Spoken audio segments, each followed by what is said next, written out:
Io non so parlare d'amore, l'emozione non ha voce e mi manca un po' il respiro. Se ci sei c'è troppa luce, la mia anima si spande come musica d'estate, poi la voglia sai mi prende e si accende con i baci tuoi. Io con te sarò sincero, resterò quel che sono, disonesto mai lo giuro, ma se tradisci non perdono. Ti sarò per sempre amico, pur geloso come sai. Io lo so, mi contraddico, ma preziosa sei tu per me. Tra le mie braccia dormirai serenamente ed è importante, questo sai, per sentirci pienamente noi. Un'altra vita mi darai che io non conosco, la mia compagna tu sarai fino a quando so che lo vorrai. Due caratteri diversi prendono fuoco facilmente, ma divisi siamo persi, ci sentiamo quasi niente. Siamo due legati dentro da un amore che ci dà la profonda convinzione che nessuno ci dividerà. Alle mie braccia dormirai serenamente ed è importante, questo sai, per sentirci pienamente noi. Un'altra vita mi darai che io non conosco, la mia compagna tu sarai fino a quando lo vorrai. Noi vivremo come sai, solo di sincerità, di amore, di fiducia, poi sarà quel che sarà.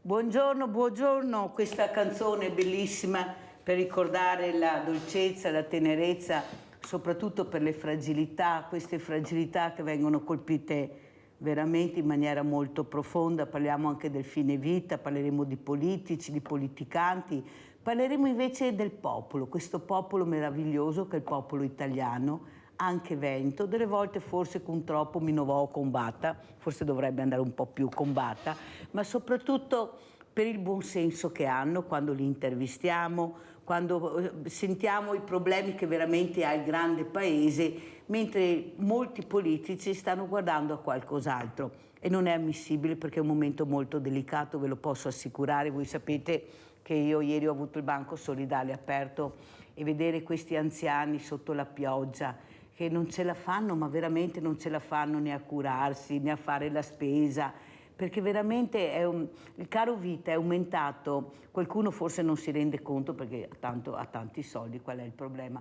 ma quelli che non hanno un centesimo in tasca, non hanno macchina, non hanno niente, famiglie intere, sapete bene quante persone noi abbiamo. Ecco, io faccio fatica e presento subito Giuseppe Paolin, Lega, Liga Veneta, che è deputato, a capire, Paolin, cosa sta succedendo nel nostro territorio, questo famoso ricco nord-est, da parte anche di una politica, è l'unico banco alimentare all'interno di un ente pubblico in Italia.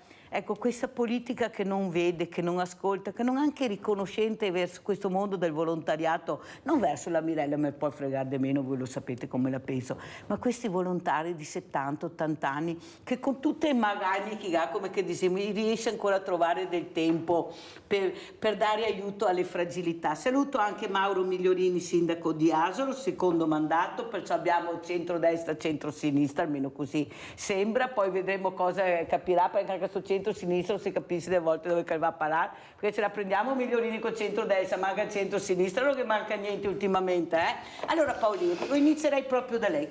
Secondo lei, politico, ci conosciamo da tanti anni, mi fa piacere averlo ospite, perché è una persona per bene, sapete che la Mirella lo dice, infatti lo vedete molto poco, ecco, proprio perché è una persona per bene. Allora, cosa ci racconta? Com'è la situazione? Ma la situazione versa in cioè, stiamo attraversando un momento anche storico, usciamo da una pandemia, le guerre, secondo me troppi problemi si sono accavallati e la politica è andata in default, cioè non riesce a seguire e non riusciamo soprattutto a tenere i piedi per terra, come diceva lei prima, i problemi dei nostri anziani, dei disabili, che a volte vengono usati come spot e poi però dimenticati.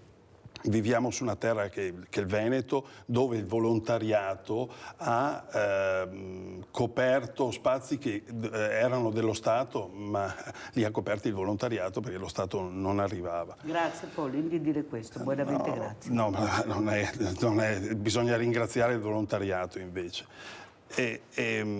Su questo noi perdiamo di vista con i problemi che si accavallano ogni giorno, vediamo anche la stampa pone delle questioni spot, la Ferragni, tante cose che portano via dai fatti concreti. I fatti concreti dicono che siamo, l'Italia è il paese più vecchio dopo il Giappone al mondo e quindi ha una serie di problematiche sul welfare degli anziani che però non vengono affrontate secondo me con la giusta serietà e con i provvedimenti che meriterebbero. Parlo delle agevolazioni, gli aiuti alle case di riposo, a tutto il mondo che riguarda il welfare che è attorno agli anziani. Secondo me bisognerebbe fare il punto, partire con una lista di priorità e affrontare i problemi dai primi più urgenti e cercare di risolverli man mano senza metterli tutti in confusione, senza uno alla volta cercare di risolverli. Secondo me c'è un problema legato anche alla sanità, oggi infermieri, medici, case di riposo. Dobbiamo dare un segnale. Io adesso anche con i colleghi di partito so che alla Camera ci sono diversi emendamenti per aiutare, per l'IVA al 10%, tanti adesso non entro nel tecnico delle cose, per riuscire a dare una mano, soprattutto alle case di riposo dove gli aumenti andranno a colpire le famiglie già in difficoltà con aumenti dell'energia elettrica, del gas. Anche e qui chiudo questa prima parte, faccio solo un esempio, il passaggio dal mercato tutelato al mercato libero. Già iniziato con la truffa? Sì, ma anche qua io l'avrei gestito diversamente, non possiamo dire abbiamo fatto diverse proroghe, bene, però a parte le proroghe bisognava anche secondo me preparare, trovare delle misure tramite i CAF, aiutare le persone anziane a fare questa transizione e non lasciarli in balia non possiamo dirgli che sul sito dell'ARERA ci sono i sistemi, ecco. Anche una proposta che io vorrei fare è quella di vietare i contratti telefonici che stanno truffando i nostri anziani. E anche entrare nelle case, se vuoi vai su un ufficio, Esatto. no che tu entri in Deve casa essere, mia. Ieri sentivo il presidente di Arera dire no, ma mettete giù il telefono. No, secondo me dobbiamo spostare, non dobbiamo permettere che i contratti siano fattibili, dobbiamo far che uno, se vuole cambiare, si informa e cambia, ma non per telefono o per le altre forme. Allora, Sindaco Migliorini, come commenta le parole di Giuseppe Paolin? Ecco, perché sono anche parole sagge, cioè bisogna anche mettere un freno, perché abbiamo proprio il problema delle fragilità, poi sono loro che vengono colpite, il furbo di sicuro no, ma le fragilità sì, perché si fidano le fragilità, questo è il grande dramma. Prego, Sindaco. Ciao Sindaco. Buongiorno Mirella, buongiorno Giuseppe e ai telespettatori. Ciao Giuseppe. Mirella, guarda che è difficile arrabbiarsi con Giuseppe perché è una persona di una bontà infinita, trasparente e è uno dei Sindaco, nostri. No, state ascoltando veramente quello che dice. No, guardate che siamo centro-sinistra, penso che lo possa Lega confermare, penso che lo qua. possa confermare, sì. Perché se le persone fossero, mi metto in mezzo anch'io, cioè se fossero trasparenti, se si dicessero le cose come sono, io penso che tante difficoltà riusciremmo a sopportarle. Come che si dice, Giuseppe, se uno dei nostri, se uno qua del nostro territorio, per cui difficilmente riesco a incazzarmi, arrabbiarmi con lui, perché più o meno parliamo la stessa lingua, poi magari su altre cose abbiamo delle visioni diverse. Comunque, sono stati toccati dei temi importanti e adesso che dicevate, no, guardate che gli anziani hanno anche le difficoltà per il mercato libero, eccetera, eccetera, tanto è vero che dove vanno le persone anziane che non sanno smanettare, perché magari siamo in difficoltà anche noi, bravissimo, vanno in comune, vanno dai servizi C'è l'unico sociali. riferimento, poveri, è l'unico. Ma siccome che i servizi sociali in ha già poche da fare, no? Perché hai toccato un tema tu all'inizio della povertà e tu sai che Asolo, come tanti altri comuni della nostra regione, i servizi sociali, le Caritas aiutano numerose famiglie. Solo ad Asolo sono più di 43 che seguiamo ogni mese consegnando a borsa della spesa. Asolo 43 famiglie che hanno necessità di un aiuto alimentare, oltre a quello economico. Esatto. E allora, siccome c'è già questo, andare ad aggiungere ulteriori problemi o andare anche a far spostare l'attenzione dell'assistente sociale o dell'amministrativo dei servizi sociali su questo, già segue i bonus per energia, bonus scuola, bonus trasporti, bonus acquisto libri, per fortuna che ci sono, bonus per gli affitti, cioè bonus ce ne sono una miriade e le persone sono sempre anche più in difficoltà a seguire l'iter di questi aiuti che vengono dati. Mi viene a volte anche da pensare che la trasformazione digitale del nostro paese, anziché facilitare, a volte stia complicando la vita, e lo vediamo noi stessi in primis. Se non hai lo SPID, se non hai la firma digitale, devi prendere l'appuntamento, devi prima accreditarti, inserire la password, cioè a volte io mi metto anche nei panni degli anziani, dei nostri genitori, dei nostri nonni, dico per fortuna che hanno delle persone giovani a fianco, perché altrimenti non ce la farebbero mai. Per quanto riguarda altro tema che ha toccato Giuseppe, se non ricordo male, che diceva che dopo il Giappone siamo la nazione più anziana, è un tema non di oggi, è un tema che ci trasciniamo ed è un tema che secondo me dovrebbe essere tra le priorità, perché i servizi sociali dovremmo pensare di riorganizzarli cosa dovranno essere tra 10 anni. Le scuole dovremmo pensare a riorganizzarle a cosa saranno tra 15-20 anni, perché dato di ieri, Asolo l'anno scorso sono nati su 9.000 abitanti 53 bambini e abbiamo avuto più di 60 decessi, quindi siamo in dato negativo. 53 bambini con 4 scuole dell'infanzia sul territorio fra 3 o 4 anni. cosa sarà il futuro delle scuole dell'infanzia del nostro territorio? Senta, Cosa sarà il Sindaco, futuro? però dobbiamo anche aprire una parentesi, perché queste cose le sanno e sanno benissimo che quelli che sono nel territorio, che ascoltano queste persone in grave difficoltà, siete voi. Però io ho tantissimi sindaci, perché lei sa, Sindaco, e lo dico anche a Paolin, che per me è un onore avere i sindaci, quasi tutti, no tutti, quasi tutti, nel territorio, che si danno da fare, che sono quelli che veramente cercano di dare delle risposte. Ma siete quelli che avete la coperta più corta, siete meno ascoltati anche dai vostri parlamentari stessi, perché voi dite le esigenze, ma io li ho qua che parlo e dicono: Mirella, non ci ascoltano, addirittura non ci invitano neppure quando ci sono prendere dei progetti veramente importanti, non veniamo coinvolti, siamo noi nel territorio.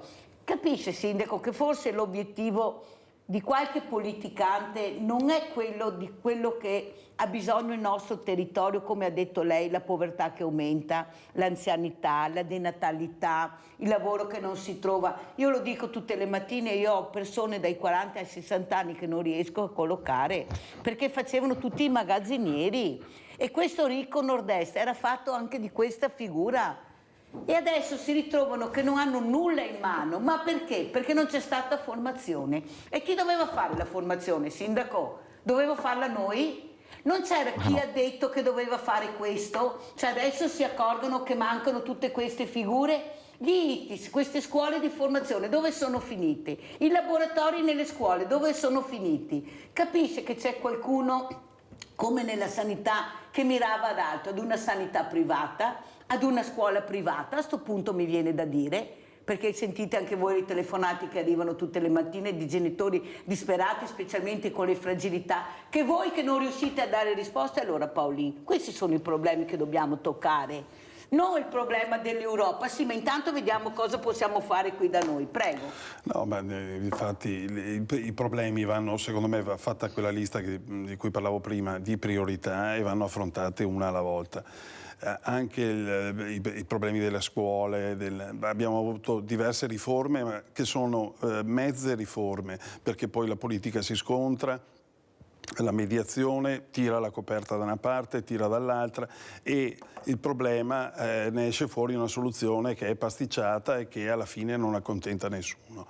Manca, secondo me, un'assunzione di responsabilità su affrontare questi problemi e prendere delle decisioni. La politica deve decidere invece che temporeggiare. Noi in questi tempi stiamo temporeggiando, stiamo dando un colpo al cerchio e un colpo alla botte, e non affrontiamo il problema e non cerchiamo di risolverlo, magari poi sbagliando, perché nessuno ha le ricette preconfezionate. Riguardo ai sindaci, condivido l'aspetto che sono in trincea. Giustamente prima Mauro diceva Asolo nascono 53 bambini, ma è quello il focus. È quello il focus. La denatalità è forse il problema più grande che abbiamo, perché non c'è futuro, non c'è... dopo però ci scontriamo contro le comunità. Lui diceva: ho 4 scuole elementari, cosa faccio? Ne chiudo una, e un territorio magari si ribella, Noi dobbiamo... la politica deve tornare in mezzo alla gente e spiegare alla gente. Oggi siamo abituati a portare i bambini in macchina sulla porta della scuola. Allora probabilmente è meglio ridurre il numero delle scuole, farne qualcuna in meno, ma magari quelle che ci sono più attrezzate. E sentiamo il popolo. Rinaldo, ecco qua, vai Rinaldo da Venezia.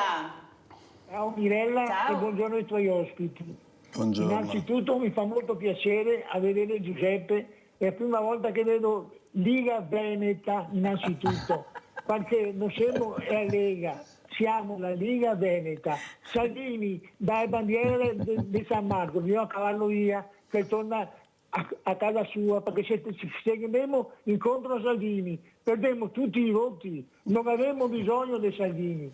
Chiuso intanto, che ne sarebbe candidato, intanto è falso. Non si è votato noi altri gli ultimi voti che sono stati partiti che era da morire. Insomma, avevamo gli finito. perché non va mai lavorare, non sa cosa che voglia dire, cosa posso insegnargli.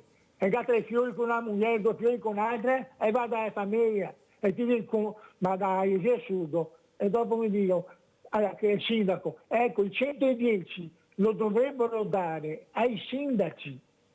E allora gli metterei a posto tutti i problemi che ha. E ai ben spesi. Perché qui se ben spesi un sindaco fa il conte AE. Gli errori che ha il problema ne mano, noi senatori deputati. Noi vivi in mezzo a questi problemi che errori, che sono ai campanelli un po' disgraziati, che non sa come fa a mettere posto le robe a casa nostra. Perché adesso va a fomentare tutto il sud contro il Veneto. Ma si vede tutti i guadagnati, si vede tutti chi lavora qua, o no?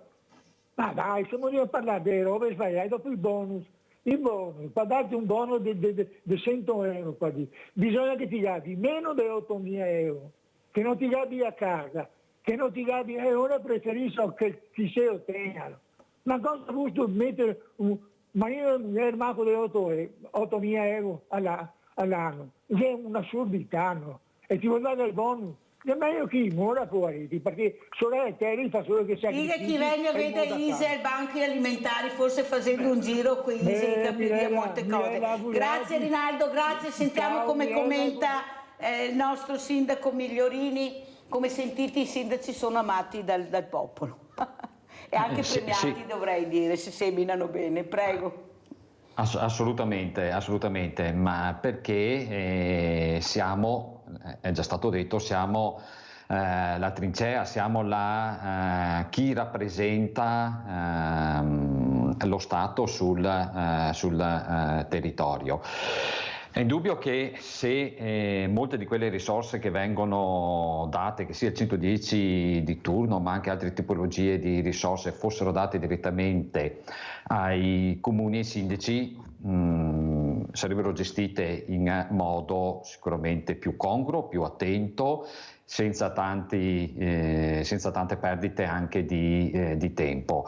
Quando sento anche parlare a volte che i fondi del Piano Nazionale di Ripartenza e Resilienza dovremmo darli indietro perché non ci sono progetti, se noi ci guardiamo attorno, io vorrei dire e vorrei chiedere qual è uno dei comuni che ho attorno ad ASL, oltre ad ASL, quelli che sono attorno a noi, quelli che sono nella nostra provincia, nella nostra regione, che non ha un progetto pronto, da un semplice studio di fattibilità a un progetto definitivo pronto per essere finanziato.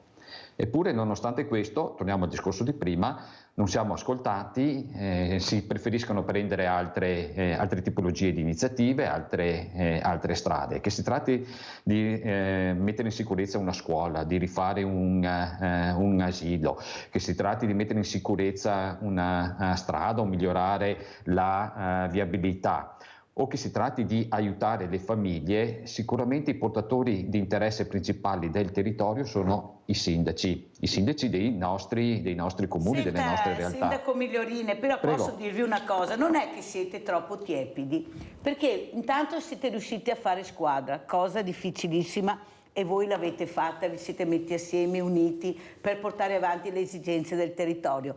Ma vi sento tiepidi, voi dovete battere i pugni sul tavolo, perché voi avete dalla vostra parte il consenso del cittadino che vi sostiene in quello che fate. Siete troppo tiepidi con i vostri parlamentari di riferimento. Voi, questi parlamentari, io non posso avere una parlamentare a 8.000 euro al mese qui del centro-sinistra che dice non sono qui ad ascoltare lo sfogatoio.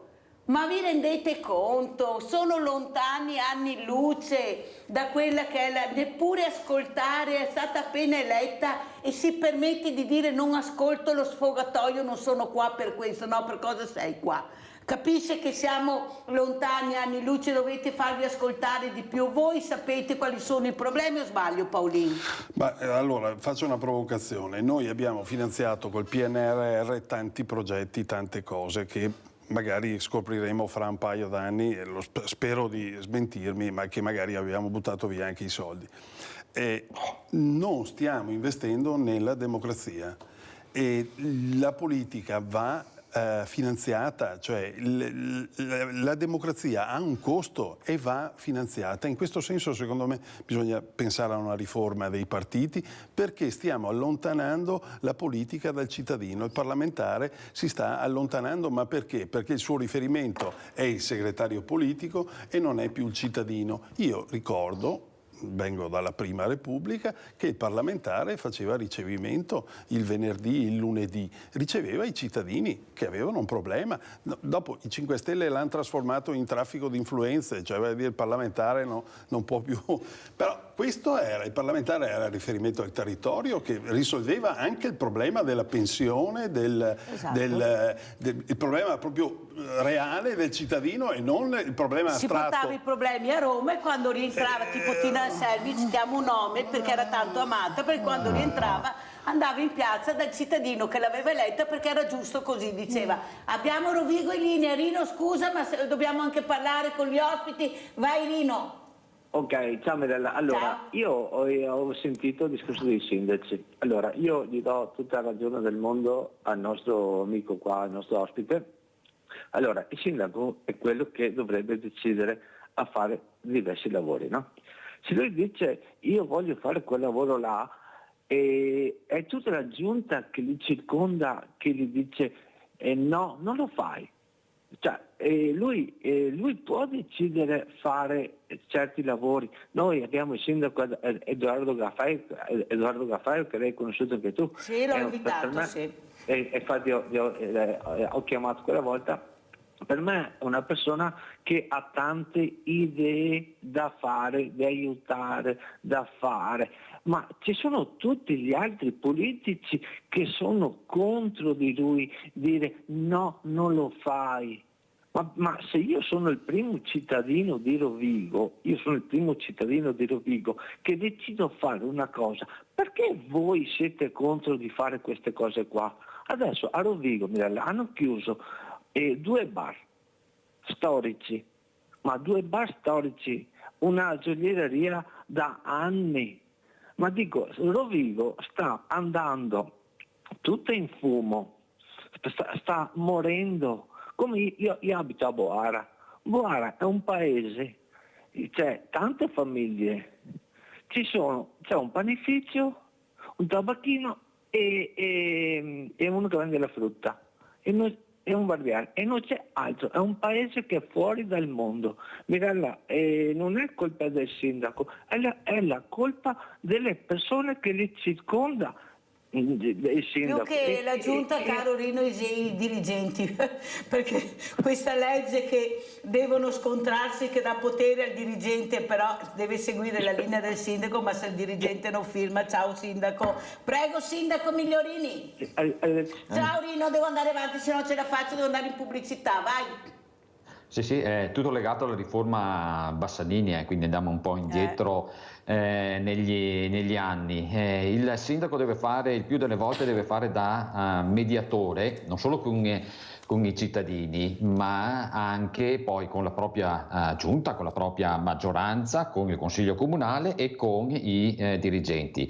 La differenza la fanno sempre le persone, sia a livello locale, sia anche a livello parlamentare. Sono le persone che fanno la differenza. Infatti, permettetemi una battuta, Mirella, a Seppi Fasemi che parli con Paolin rispetto a quella che dovrebbe essere la mia referente del territorio, perché io mi capisco con altri con qualche difficoltà, ma non importa, cioè, è incredibile, ma perché la differenza la fanno le persone, la fa anche la storia delle persone, da dove sei venuta o da dove sei venuto, perché se te conosci il territorio, ti conosci le dinamiche del territorio, sai chi hai di fronte e sai quali sono i problemi, perché altrimenti perdo tempo, come che si dice, a spiegare che roba il musso, te perdi tempo e ti infastidisci a bestia. Quindi a volte conviene proprio veramente lasciar perdere, andare avanti per la strada che si è intrapresa e trovare altri canali, ed è quello che io ho fatto nel corso di questi 10 anni. E non posso, guarda, è difficile che tu mi senta puntare il dito contro qualcuno, e io se devo proprio chiudere un bilancio di questi 10 anni, io non posso puntare il dito contro nessuno, né a livello locale, né provinciale, né regionale, perché quando Asolo ha presentato dei progetti, ha avuto necessità, abbiamo avuto bisogno, ci siamo confrontati, ci siamo scontrati, ma abbiamo sempre trovato il giusto compromesso che andava bene sia per il territorio che anche per il referente di turno. Perché questo? Perché la differenza la facciamo noi, la facciamo le persone. Anch'io sono uno che ama stare in mezzo alla gente e ritengo che non sia tempo perso andare a prendere il caffè un'ombra a Sagra, alle manifestazioni delle frazioni o dei colmei, perché dovremmo stare in mezzo alla gente, perché la gente non ha altri riferimenti se non il sindaco di turno o il parlamentare di turno. Il parlamentare di turno che non vive in mezzo alla gente non rappresenta il mio territorio, non rappresenta è vero me. anche sindaco, poi andiamo in pubblicità, sindaco Migliorini, e qua mi rivolgo anche a Giuseppe Paolì, che questo è successo quando le segreterie sono diventate determinanti, cioè hanno sostituito quello che era il cittadino che votava, che una volta si ascoltava. Adesso i parlamentari fanno riferimento alle segreterie e questo ha fatto sì che il cittadino si allontani sempre di più dalla politica. Non a caso abbiamo questi numeri pazzeschi di persone che non vanno più a votare, che dovrebbero far riflettere i politici, ma così non si può continuare, perché veramente le esigenze del territorio, un territorio che invecchia, stanno crescendo e non è che noi possiamo dare dei diversamente giovani, come li chiamo io, una lista d'attesa di tanti anni. Possiamo accompagnarli un po' più dolcemente invece di non ascoltarli che diventano invisibili? Prego Paolino. No, ma allora sulla crisi della politica non c'è dubbio che abbiamo attraversato questa fase in cui la politica si è allontanata dai cittadini, ma anche i cittadini, cioè un appello che io faccio e in questo condivido in pieno quello che diceva Mauro prima, cioè anche il cittadino deve fare la sua parte, nel senso che chi ci mette la faccia, e io ho 30 anni che seguo le candidature, sto parlando cioè bisogna ritrovare anche il gusto di far qualcosa per il proprio territorio e mettersi a disposizione, e quindi non sempre solo puntare il dito. Sì, la politica non ha dato un gran esempio, però io quello che rispondo è: allora impegnati, fai qualcosa, perché se le persone in gamba rimangono a casa... non ci sto Paolino. Allora, abbiamo un numero di volontariato che è pazzesco. Sì. Fermo. 7.000 associazioni di volontariato, io li invito tutte, quelle che posso, naturalmente. Mai uno si è avvicinato politicamente a chiedere: hai voglia di candidarti, di fare parte della squadra? Li ho qua io. No. Anzi, quando bussavano alla porta per far capire il problema, che venivano visti anche male, Paolino. No, ma determinata politica allora... no, ma io sto dicendo questo: devono farsi avanti. Cioè il problema non è solo da una parte, cioè non è solo che la politica deve andare in cerca, è anche chi, cioè devono proporsi. In questo senso io sto parlando di una riforma dei partiti e della politica, nel senso che il cittadino che non va a votare fa il gioco di quella cattiva politica, invece deve andare a votare, deve scegliere. Se non fai parte del cerchio neanche ti ascoltano, Paolino, sì, dirigenti. Questo è vero, questo è ma vero. Dai Paolino, no. Non voleva mica dirmi che non ci sono persone brave e competenti in tutti i partiti, e guardiamo cosa c'è a Roma o in Europa, dai ci sono Paolino. persone, no, ma ci sono persone brave, devono essere, cioè bisogna fare un cerchio. Io vedo la crisi, ad esempio, delle candidature nei comuni. Si fa fatica, Mauro me lo confermerà, si fa fatica a chiudere le liste, cioè in questo senso io dico, ci deve essere aiutati che il Celta aiuta, nel senso che diamoci una mano, la buona politica troverà quel buon cittadino che vuole candidarsi, dopo la cattiva politica fa il suo gioco e su questo sono d'accordo con lei. Però dobbiamo, cioè, cerchiamo di aiutare, cioè, andiamo a votare. Io l'appello che faccio sempre è questo: andiamo a votare, cerchiamo di scegliere, di partecipare, perché restando a casa facciamo il gioco di chi vince. Daniela da Paese, vai Daniela, che poi devo andare in pubblicità. Daniela? Sì, pronto? Prego Daniela. Allora, tornando al discorso dei politici, veramente mi fanno schifo. Perché? Perché anche mi sembra di essere a scuola che litigano tra di loro. Vai Daniela. Litigano fra di loro, non è che guardano il bene del paese o del popolo niente, loro si litigano fra di loro e fanno solo il buono e il cattivo gioco a seconda della destra o della sinistra. Abbiamo sentito Daniela, ma devo assolutamente dare in pubblicità, poi risponderà sia Giuseppe Paolin che Mauro Migliorini. Pubblicità.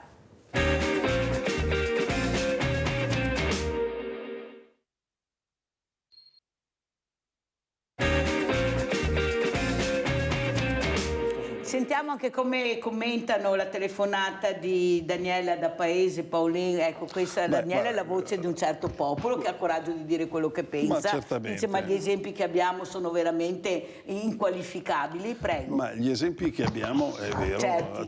tante volte, però oggi c'è la Lega rappresentata, c'è il centro-sinistra dall'altra parte del sindaco Migliorini, ma non stiamo litigando perché stiamo parlando di problemi. Quando affrontiamo i problemi c'è poco a litigare, perché io ho assistito negli ultimi anni, soprattutto nei comuni, c'è poco da fare opposizione, perché le misure, le risorse che hanno i sindaci sono talmente poche che non ci sono scelte ideologiche da fare, c'è solo da amministrare quello che c'è, avendo sempre meno risorse. In questo io ho fiducia che l'autonomia, che ricordo che forse oggi verrà il primo passo al Senato, verrà approvata, possa aiutare. Non è la cosa risolutiva, perché ripeto, l'autonomia darà la forza a chi ha le gambe di correre e chi non le ha continuerà come era prima, però a chi ha la possibilità, ai bravi amministratori, di portare dei reali vantaggi al nostro territorio. Però sindaco Migliorini, ha sentito cosa ha detto, come ha detto lei, Giuseppe Paolin, che parla chiaro.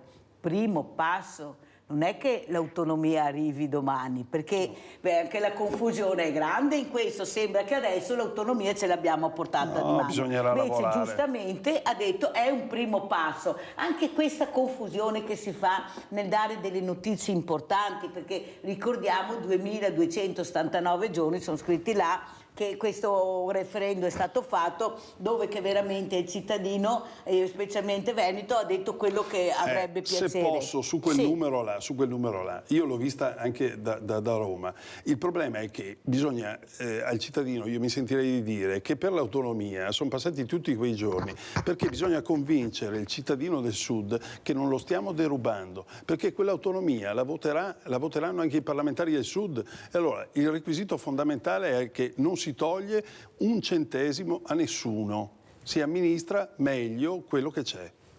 Allora andiamo a vedere anche questo Asolo Progetti Futuro, andiamo a sentire, poi commentiamo. Ad Asolo sono in arrivo nuove opere pubbliche per più di 10 milioni di euro, un vero e proprio tesoretto per il comune con poco più di 9.000 abitanti. A comunicarlo con una punta d'orgoglio è il sindaco Mauro Migliorini e il suo vice Franco Dalla Rosa, assieme all'assessore Gerardo Pessetto. Un sogno a lungo desiderato da molti residenti verrà ultimato nei prossimi mesi. È la nuova palestra comunale polivalente con 300 posti a sedere ampliabili a 600. Un intervento di 2.800.000 euro, in parte finanziati dal Piano Nazionale Ripartenza e Resilienza, che tra fine marzo e primi di aprile verrà inaugurato. Tante le opere che si realizzeranno a partire dalla sicurezza stradale. Dalla passerella ciclopedonale tra Pagnano e Castelcucco, che verrà terminata nel giro di 15 giorni, ma sono già stati appaltati o in programma lavori quali la ciclopedonale di via Castellana, il ammodernamento della ciclabile lungo la strada provinciale 248, il collegamento ciclopedonale con Masera, tra Casella e Masera. Gli interventi riguardano anche la messa in sicurezza di alcuni edifici e la loro riqualificazione. riqualificazione energetica. A marzo prenderanno avvio i lavori di adeguamento antisismico della scuola media Torretti per un investimento di 547.000 euro interamente coperto da fondi PNRR. In futuro l'amministrazione sta puntando anche ad un progetto ambizioso per pedonalizzare il più possibile il centro storico, dal parcheggio Forestuzzo a ridosso dell'area dell'ex ospedale dove nascerà la nuova casa della comunità dell'ASL 2, si sta pensando a come trasportare lavoratori e turisti dal parcheggio fino al cuore del borgo in 3 modi alternativi. Qui le opzioni sono diverse: la monorotaia, il veicolo elettrico automatico o una piccola funivia con partenza dalla futura casa della comunità e all'arrivo in pieno centro storico.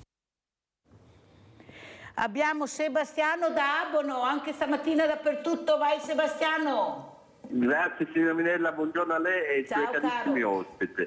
Io sono un po' in disaccordo con l'ospite che ha lei in studio. Per quale motivo? Lui dice la colpa è anche dei cittadini che devono andare a votare. Noi abbiamo votato, io ho votato la Meloni, io ho votato un governo che ero convinto che bloccava le navi, diminuiva la benzina e che faceva tante cose anche per tutta questa delinquenza che noi abbiamo. E invece tutto questo non è successo e prendono sempre la scusa della guerra, ha fatto aumentare tutto. C'è sempre una scusa buona per tirarsi indietro. Io sono del parere, ora noi abbiamo delle persone che ieri io vedo sempre martedì sera, mercoledì sera, vedo Maggio Giordano dove ci sono gente che occupano le case, non case comunali, ma case dei privati.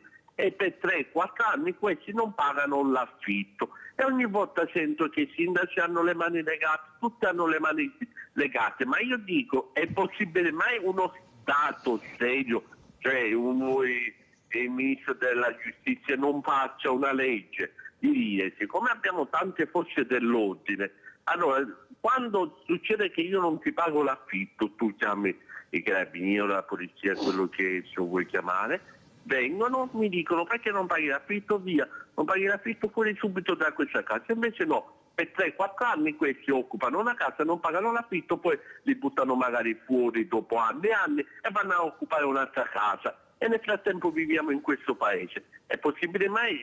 Le leggi di chi sono state fatte? Degli uomini. Si può cambiare una legge? Sì. Perché non si può cambiare una legge? Perché non vogliono dopo anni e anni cambiare la legge? O perché sono ignoranti e non vogliono fare queste leggi, oppure perché sono dei complici di questi purtroppo delinquenti. E quella è una legge, è facile farla, ma va fatta dagli uomini se si vuole, se non si vuole bisogna andare sempre avanti così e purtroppo farsi comandare da questi delinquenti. La ringrazio signora Minella e mi scusi e saluto lei e i suoi ospiti. Ma che carini che sono i miei ospiti, grazie, scusi, tornerò. Prego Paolino. Ha perfettamente ragione l'ascoltatore che si è lamentato dei problemi che ha sollevato. Mi ha trovato giusto, nel senso che la legislatura scorsa io ho presentato un progetto di legge per liberare le occupazioni abusive degli appartamenti che si riferiva. Ecco, dopo un anno di governo non siamo ancora a aver risolto il problema. Ecco, io, pur appartenendo al governo di centrodestra, lamento che questo è un problema che non è stato affrontato, secondo me non è stato affrontato con la serietà giusta e con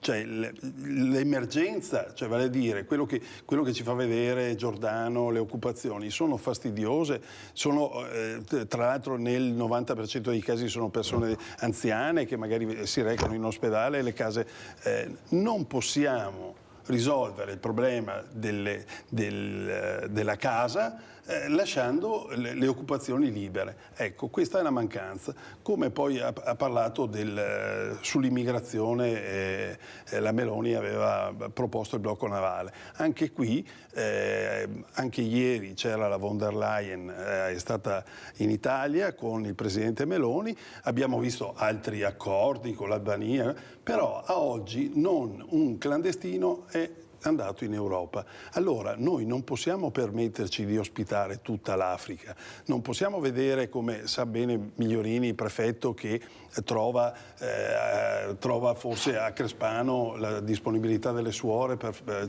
aprire un hub.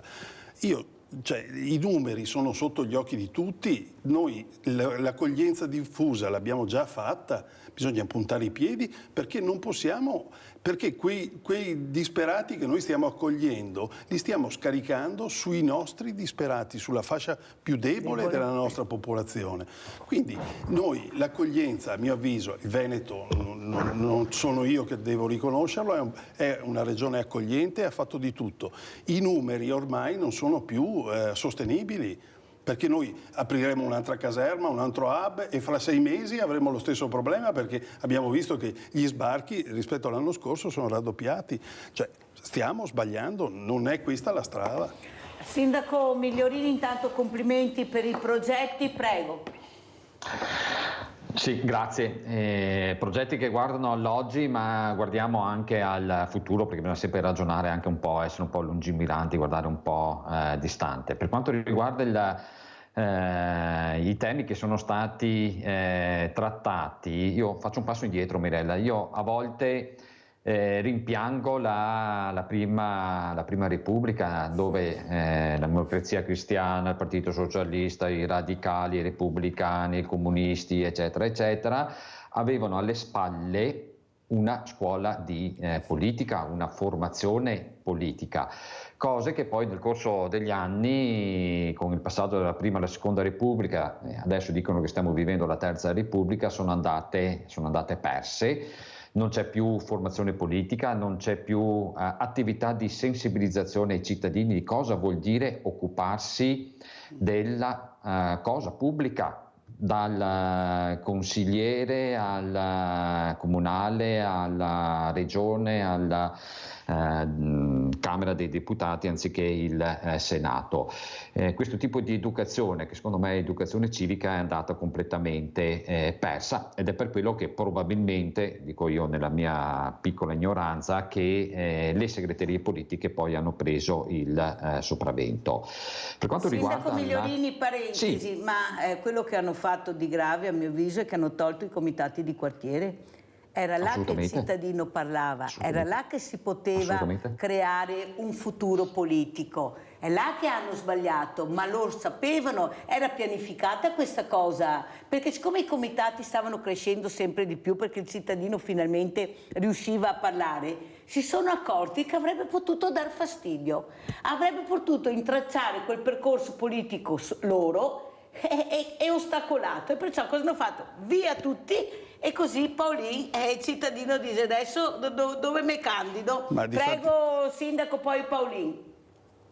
No, per quanto riguarda, volevo dire una cosa per quanto riguarda l'accoglienza. Giuseppe sa che il nostro territorio, sia Asolo ma anche il suo comune di residenza, già nel 2015 avevano aderito a quello che si chiamava allora SPRAR, esatto, e poi hanno aderito nuovamente al SAI quando il ministro Salvini lo ha modificato, ed è questo il modello che funziona. Scuso un momento in cui ci sono stati dei problemi, nel corso ormai di questi 10 anni non c'è stata nessuna tipologia di problemi, anzi alcuni di questi di queste persone hanno trovato lavoro all'interno delle nostre comunità, si sono inseriti nelle nostre comunità. Io penso che questi possono essere i modelli non solo di accoglienza ma anche di integrazione.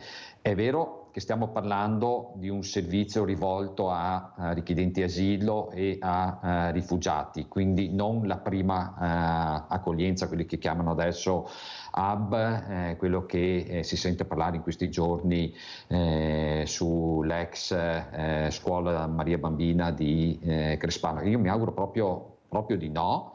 anche perché per motivi professionali ho avuto modo di entrare nel lab similare che c'è a Onè di Fonte, e se quello è il modello di accoglienza che viene proposto, io dico anche no, perché se mettiamo età diverse, etnie diverse, provenienze diverse, religioni diverse, famiglie, donne, uomini, bambini, tutto assieme, non è che diamo un servizio, anzi andiamo a creare... li chiamo io. Prego, Paolin, esatto, come commenta? Esatto. Ma sì, appunto, sono d'accordo con Mauro, ma attenzione, cioè, i numeri mettono in difficoltà l'accoglienza diffusa, perché l'accoglienza diffusa è già stata messa in atto. Guardavo i numeri, 59% al nord di presenza di extracomunitari regolari, quindi non parliamo della fetta irregolare. Cioè, l'accoglienza è stata fatta da questo paese. I numeri mettono in difficoltà tutto, cioè non possiamo, come diceva Mauro, creare delle strutture che diventano dei pseudo lager dove li riempiamo e non sappiamo dove piazzarli.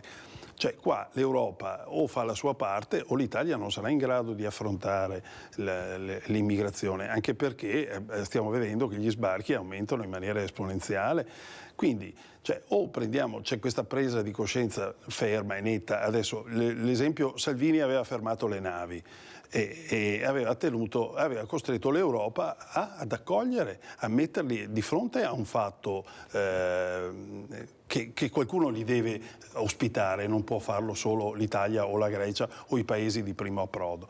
Quindi il problema va affrontato, non scantonato, ad esempio, perché sento tanti, ma l'Italia ha preso tanti soldi, ma non è questione di soldi, perché, ripeto, questi disperati vengono scaricati sulle fasce più deboli, li troveremo sulle occupazioni delle case, in coda ai pronti soccorso, invadono il nostro stato sociale, che già è in difficoltà sui nostri anziani, è in difficoltà. In più, con questo carico elevato andrà sicuramente in tilt. Quindi bisogna fermarsi, adesso ci sono le elezioni europee, e secondo me va votata una forza che dà un programma chiaro, definito su come affrontare questi problemi. Sindaco Migliorini, come commenta le parole di Giuseppe Paolin?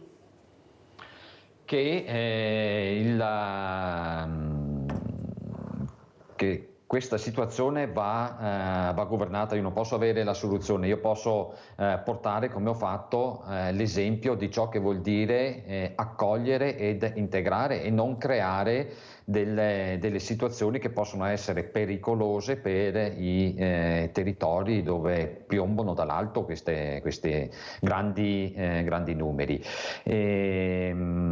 Non so se il blocco navale possa essere la soluzione, perché lo sappiamo che va a cozzare contro normative internazionali.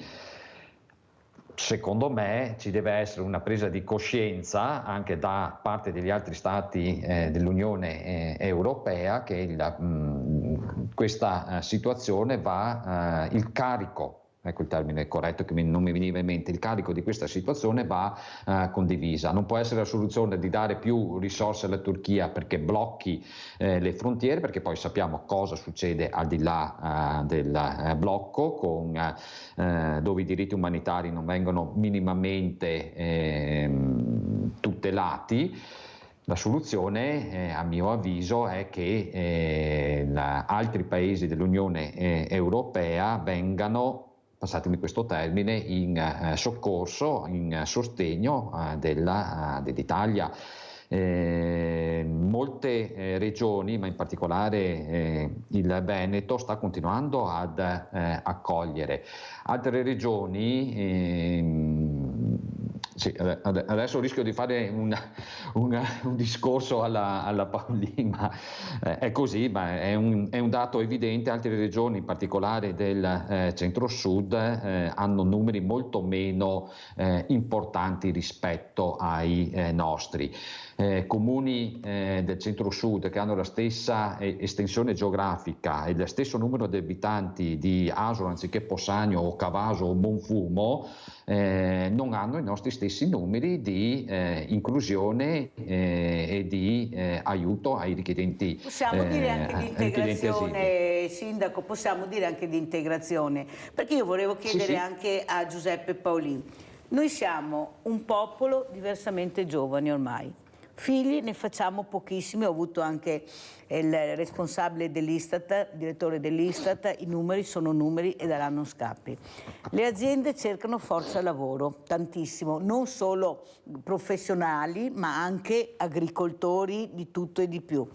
E allora se noi non ci mettiamo in testa che da soli non andremo da nessuna parte, che dovremmo cercare di aprire, come dice il sindaco Migliorini, ad un mondo diverso, ma perché abbiamo bisogno? Perché non ce la faremo, se no. Non ce la faremo. I nostri non hanno più voglia di lavorare, i nostri giovani. No, non abbiamo più i giovani.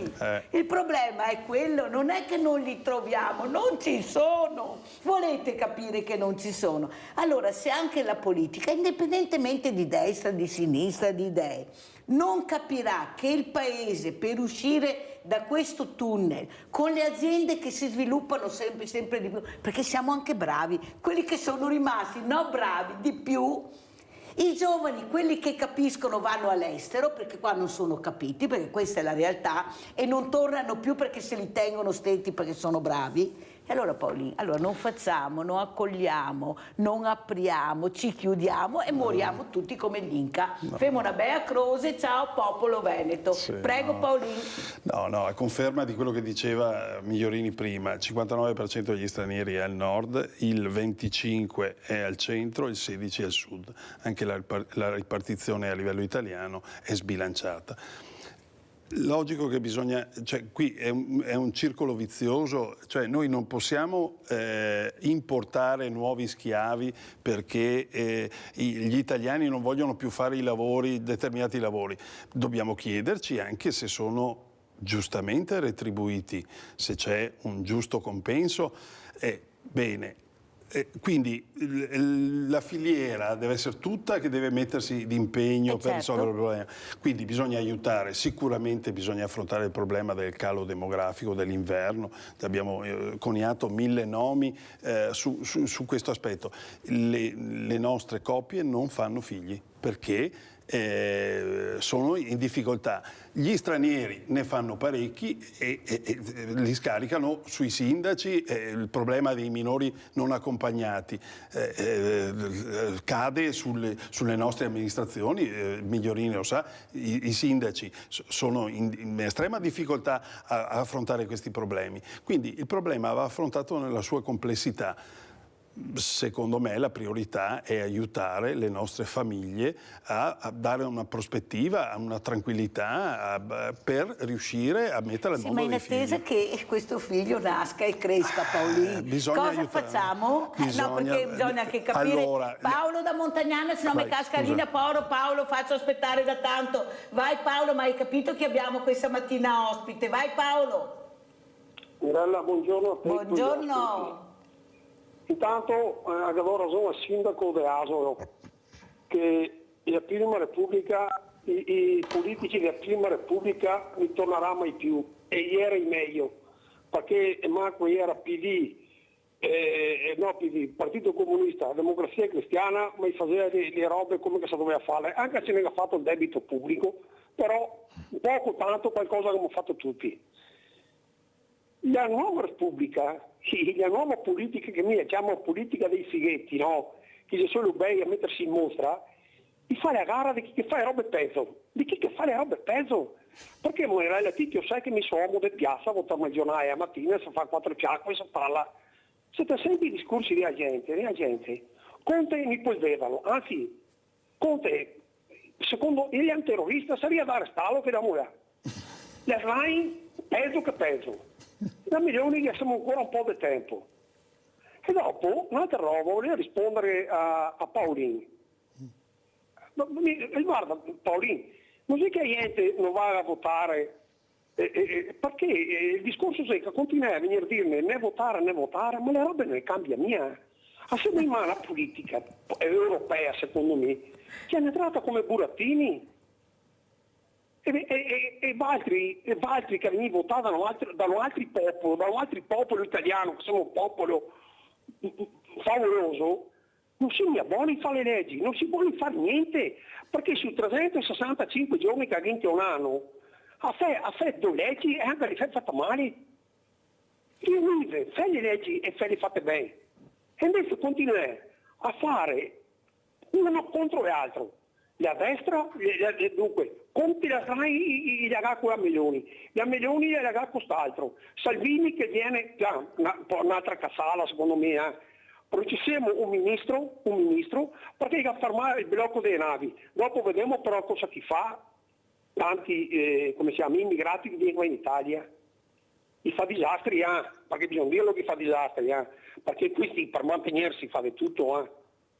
Grazie Paolo, devo chiudere perché ho forato, ma super forato. Io ho una risposta. Grazie, allora Paolin, prego, rispondiamo a Paolo da Montagnana. Giuste le rivendicazioni. Quello che io dico è che il politico non arriva da Marte, ma è la scrematura della nostra società. In questo senso bisogna lavorare per migliorare, cioè quando io dico l'appello al voto non è il solito appello andate a votare, no, ma perché dico che il voto va esercitato, perché se no la politica scadrà. Dirò una cosa che forse non so se verrà capita, ma ad esempio il taglio del numero dei parlamentari non ha risolto i problemi, cioè non è che abbiamo parlamentari più intelligenti adesso con il taglio, abbiamo solo tagliato rappresentanza del popolo, sicché ci sono misure che sono populiste, tra virgolette, io sarei tacciato di essere in un partito populista, però che non fanno, non producono. Sicché questo io dico, cioè la politica è scarsa, mi viene da dire, è la società che è scarsa e quindi miglioriamo la nostra società e andando a votare, cercando di impegnarsi, ognuno nel suo piccolo, e abbiamo un esempio sul volontariato, siamo tanto bravi sul volontariato, trasferiamo anche nella politica l'esperienza del volontariato, cioè impegniamoci di più, ma non l'impegno c'è già, dobbiamo aprire la politica che accolga il volontariato, va riformata la politica. Ecco, glielo dica alle segreterie Paolini, Sarà che visto che noi dobbiamo impegno. Andare a votare, che parteciperemo, di avere dei nomi decenti e competenti nelle persone giuste. Grazie anche al sindaco Mauro Migliorini, sindaco di Asolo. Secondo me, sindaco il terzo mandato? No. Paolin, terzo mandato, com'è Paolin, terzo mandato? Allora, io sono da sempre contro il limite ai mandati. Secondo me ci sono delle storture, certo, ma non sono i limiti che risolvono. Secondo me alla fine il voto del cittadino è sempre quello che... Sì, ma un po' di aria fresca, dai Paolin. Sì, però non la possiamo indurre. Alla mattina apriamo le finestre, Paolin, aria fresca, Paolin. Ma ce l'ha detto anche Mauro. Mauro ce l'ha detto, lui dopo 10 anni da sindaco credo che ci ha messo la faccia e ha messo tanto impegno, credo che anche il ricambio avviene. Anche il sindaco Bernardini di Rocca Pietro ieri mattina Lega ha detto basta. Grazie anche a Giuseppe Paolin, Lega, Liga Veneta, Mauro Migliorini, sindaco di Asolo, pubblicità.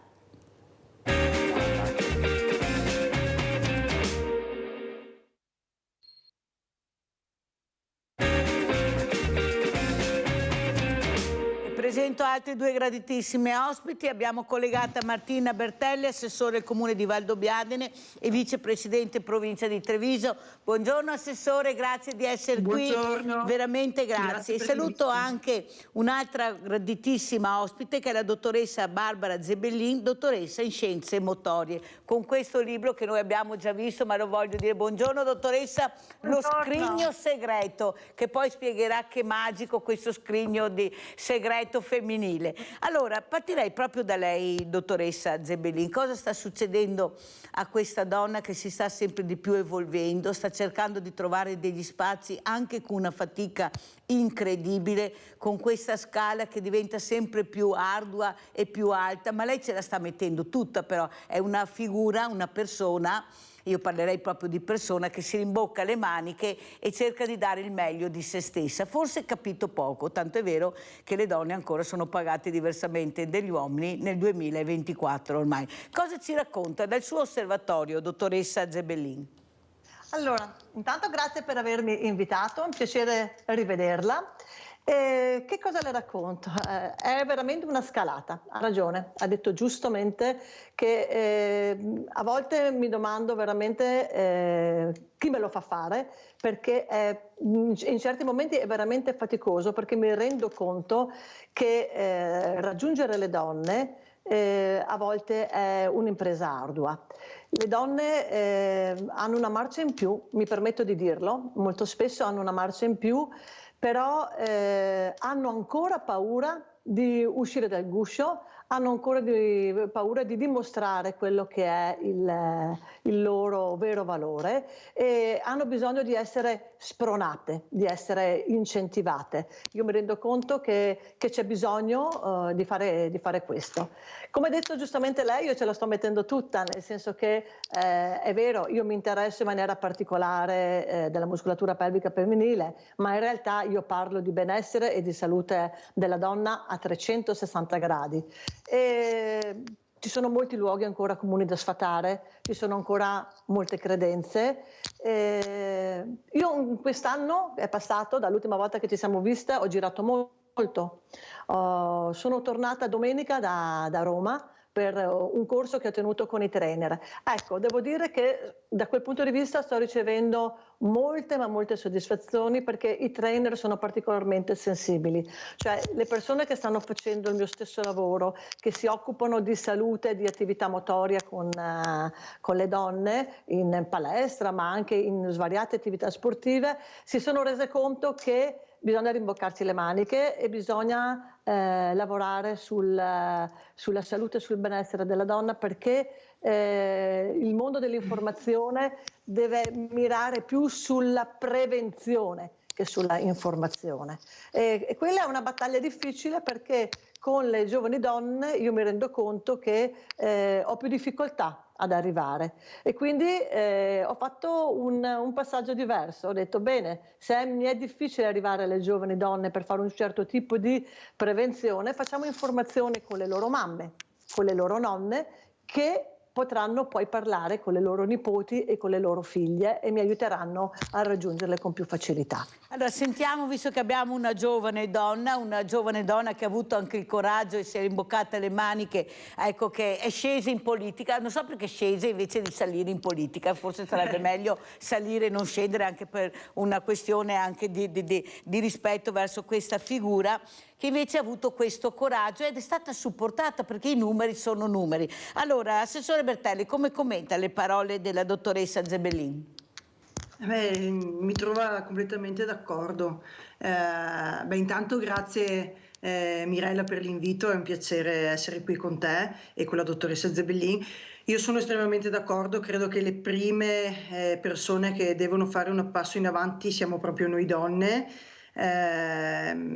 perché continuiamo certe volte a ragionare con certi stereotipi culturali che non riusciamo a levarci di dosso. Io sono una giovane donna, è vero, e ho anche un certo tipo di istruzione, però mi rendo conto solitamente che anch'io faccio degli scivoloni legati appunto a questi stereotipi culturali, e devo un attimo poi fermarmi a pensare e dirmi: ma Martina, cosa stai facendo? Tu ce la fai benissimo sulle tue gambe, se credi in te stessa, di conseguenza all'esterno tutto può accadere, e solo così ritrovo la fiducia in me stessa. Per arrivare dove sono arrivata ho avuto sicuramente aiuti esterni, ovviamente sono stata supportata, però la prima che ci ha creduto sono io, e credo che se non mi fossi impuntata e non ci avessi creduto fino in fondo, probabilmente non sarei arrivata dove sono adesso. Sono perfettamente d'accordo su questo, anche se costa molta fatica, anche molto sacrificio, ma se ci credi prima o poi, non si sa quando, ma prima o poi arrivi. Sì. Abbiamo Adriana da Crocetta. Ciao Adriana. Ciao Mirella. Ciao. Adesso c'è un altro argomento, volevo intervenire con l'argomento di prima. Non ti preoccupare, vai. Volevo dire, perché si difendono tutti questi giovani perché non hanno voglia di lavorare, Mirella, perché vogliono la gravata essere in ufficio ci vogliono persone che devono imparare a fare gli stagnatori, aggiustare gli acquedotti, i muratori, no, che ci sono tutti dall'est che vengono a fare qua i nostri lavori. È una vergogna, guarda, io ho un figlio che ha 47 anni e da 20 che lavora in proprio. Ha le sue difficoltà logicamente, però insomma a un certo momento non è che io ho sempre che se c'è lavoro, lui è anche bravo, guarda, a dire la verità. Comunque se c'era, non difendiamoli troppo, perché qua ce ne sono che sono sempre al bar. Li vedi sempre al bar, ma dico, i genitori li mantengono, non so io, e sbagliano anche i genitori a farlo, insomma. Ecco. Grazie Adriana, grazie di queste riflessioni che hai fatto, grazie veramente Adriana, devo correre purtroppo perché il tempo è tiranno. Però, dottoressa Gebellin, è anche vero che culturalmente, e l'ha detto la stessa l'assessore Bertelle, fa fatica anche una giovane donna a parlare di certi argomenti, perché culturalmente anche in famiglia non si parla, ma anche nelle coppie giovani vedo che c'è questo problema di confrontarsi con i figli su temi della sessualità, ad esempio, un tema tabù. Come riesco a parlarne? Perché non si è abituati a usare un linguaggio che dovrebbe essere anche un linguaggio semplice, perché io penso, come giustamente sta spiegando lei, che questo scrigno magico che abbiamo, che è molto amato da tanti uomini, fortunatamente qualcuno dice grazie al suo scrigno magico è arrivata là, cosa che io non credo assolutamente, c'è anche qualcos'altro, ma soprattutto riuscire a parlare di sessualità anche nelle scuole. Ma perché non si fa, dottoressa? Io ho avuto veramente delle persone, degli addetti ai lavori che hanno detto una volta si faceva, poi è stato tolto tutto. Prego, dottoressa. Tutto. Le faccio un esempio. Io ho fatto un corso di training autogeno come allieva con una psicologa. La psicologa ha partecipato al mio corso sulla muscolatura pelvica e mi ha detto molto interessante questo corso. Io collaboro con una scuola di Bassano dove faccio degli incontri sull'affettività. Faccio una proposta, facciamo un programma assieme e ti propongo come inserimento nel mio programma. Pensa che questo programma che noi abbiamo presentato sia stato accettato? Non è stato accettato, ma non è stato accettato dai presidi, è stato rifiutato da alcuni genitori che hanno detto che preferiscono che a scuola questi argomenti non vengano trattati. Quindi lo scoglio principale non è stato quello degli studenti, ma è stato quello dei genitori. E ieri mattina, mentre facevo lezione con una mamma che ha un figlio di 19 anni che è iscritto al primo anno di conservatorio, mi ha detto che quando suo figlio era alle medie, lei aveva fatto una proposta di ripristinare alcuni incontri sull'educazione all'affettività e alla sessualità ed è stato bocciato questo progetto sempre dai genitori. Quindi spesse volte c'è proprio una forma di chiusura dai genitori perché quello che non si conosce spaventa e questo purtroppo è una realtà, cioè c'è una tale ignoranza, nel senso proprio di ignorare, di non conoscere l'argomento, che spaventa. Tutto quello che non si conosce spaventa. La prima volta che io salgo sulle montagne russe magari sono terrorizzata, poi mi piace talmente tanto che ci risalgo sopra altre 10 volte. La stessa cosa riguarda l'argomento sessualità. L'argomento sessualità nelle scuole spaventa. Mi permetto anche di citare una mia cara amica, la dottoressa Fanny Guidolin, che ne sta facendo veramente è una testimonial, diciamo, di questo tipo di argomento. Sta cercando proprio di divulgare quella che è la sessualità anche nelle scuole, perché i ragazzi comunque vogliono sapere, hanno fame di sapere, ma se non ci sono persone competenti che spiegano loro determinati argomenti, loro vanno a informarsi dal dottor Google o peggio ancora nei siti porno o in altre situazioni che non li può effettivamente aiutare ad avvicinarsi in modo corretto a quella che è la loro affettività. Tanto è vero, dottoressa, facciamo la parentesi, che questi ragazzi poi usano il corpo come un oggetto, un gioco, non sanno il valore del corpo, è questo il grande problema, ma perché lo conoscono da soli, senza accompagnamento. Bertelli, come commenta le parole della dottoressa Zebelin? Lei è una giovane donna, ecco, vicepresidente della provincia, dove arrivano tanti ragazzi. Se non li accompagniamo in questi percorsi importanti, da soli si fanno male, e fanno male poi anche alle future compagne, alle future morosette, come diciamo noi, perché giocano con il corpo senza sapere l'importanza che ha certe parti del corpo, l'amore, il valore, il rispetto. Sono d'accordo, tra l'altro questi sono argomenti di cui io sono appassionata, nel senso che leggo molto e ascolto molto su questi argomenti. Sarà perché ho una figlia piccola e quindi mi preoccupo di quando diventerà più grande. Appunto, ascoltando e leggendo molto, so che appunto gli studi attuali dicono che in realtà al di fuori della scuola, in famiglia e nella società si parla sin troppo di sesso, di sessualità e di fisicità, e questo comporta che si hanno anche informazioni sbagliate. E una cosa che mi aveva particolarmente stupito, che avevo sentito dire da diversi psicologi, psicoterapeuti, è che questo parlare di sessualità in maniera anche amichevole con i genitori non fa bene, perché non porta alla curiosità, cioè ci vuole sempre anche un po' di mistero, quindi curiosità di andare a capire effettivamente come ci si deve comportare su questa tematica. Invece adesso il sesso è a portata di mano e quindi non c'è più la curiosità di scoprire veramente questo argomento. L'altra parte è proprio l'affettività,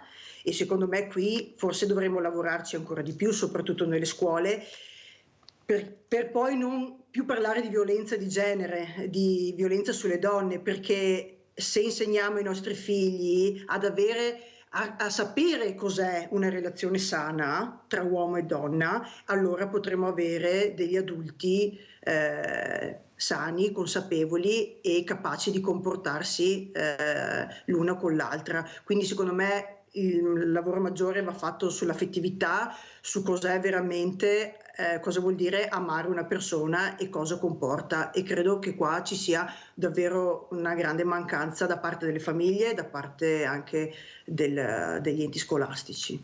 Allora, dottoressa Zebelin, come commenta le parole dell'assessore Bertelli, ma soprattutto cosa possiamo fare per far capire agli addetti ai lavori, e specialmente alla scuola? La scuola è fondamentale, perché se io non ho i genitori, non ho la fortuna di avere una mamma come l'assessora Bertelli che dice mi sto preoccupando per mia figlia, per come farle capire importante colloqui che devo avere con lei per parlare di certe parti del corpo, della sessualità, perché si inizia da piccoli a parlare di questo. Ecco, io delle volte vedo delle situazioni ancora di genitori che si vergognano a farsi vedere nudi dai figli, e sto parlando di genitori giovani, cioè come se certe parti del corpo fosse un tabù che non si può vedere, non paragonato al naso, agli occhi, alla bocca. Non so perché hanno messo i vestiti, ma siamo nati nudi quella volta, non è che siamo nati col cappottino, la sciarpetta e i guantini. Ecco, è stata tutta una modifica che poi non è stata accompagnata da un progresso culturale, mi viene da dire così,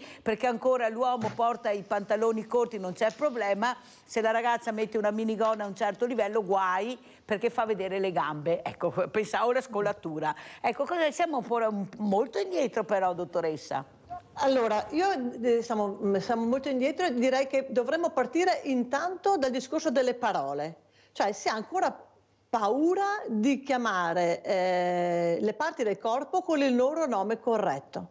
Quindi pronunciare per esempio la parola pene è difficilissimo, pronunciare la parola vulva è difficile. Cioè noi chiamiamo le parti del corpo con il loro nome corretto, quando andiamo nella zona genitale andiamo in tilt. E questo è il primo passo da fare, cioè abituarci a parlare con i nostri figli, ma con i bambini. Come diciamo narice, possiamo parlare di apertura vaginale, sfintere uretrale, cioè usare la terminologia corretta.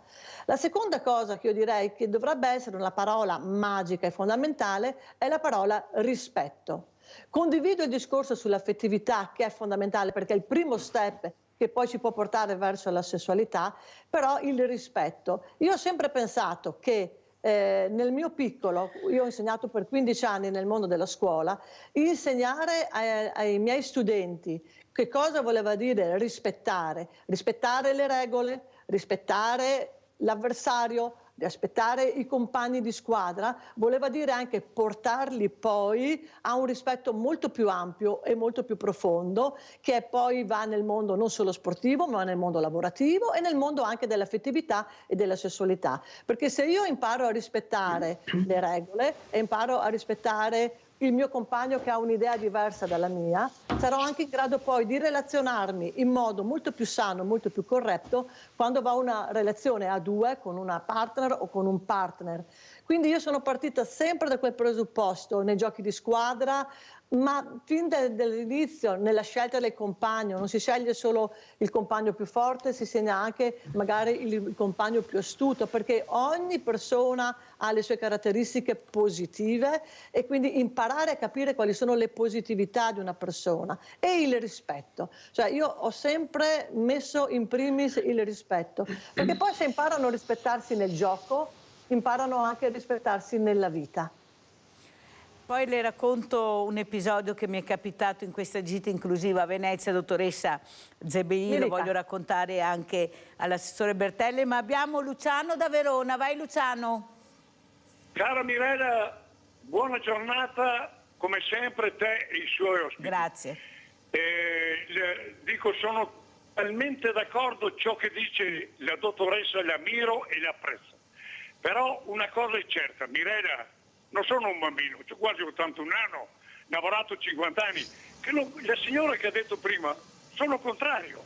Io sono maestro d'opera di saldatura e fino all'anno scorso andavo alle NAIP e Legnano, Luciano Contro, insegnare a saldare, perché ero saldatore, ok? Dunque, i nostri figli, come 100 anni fa, c'è gente che ha voglia di lavorare, no?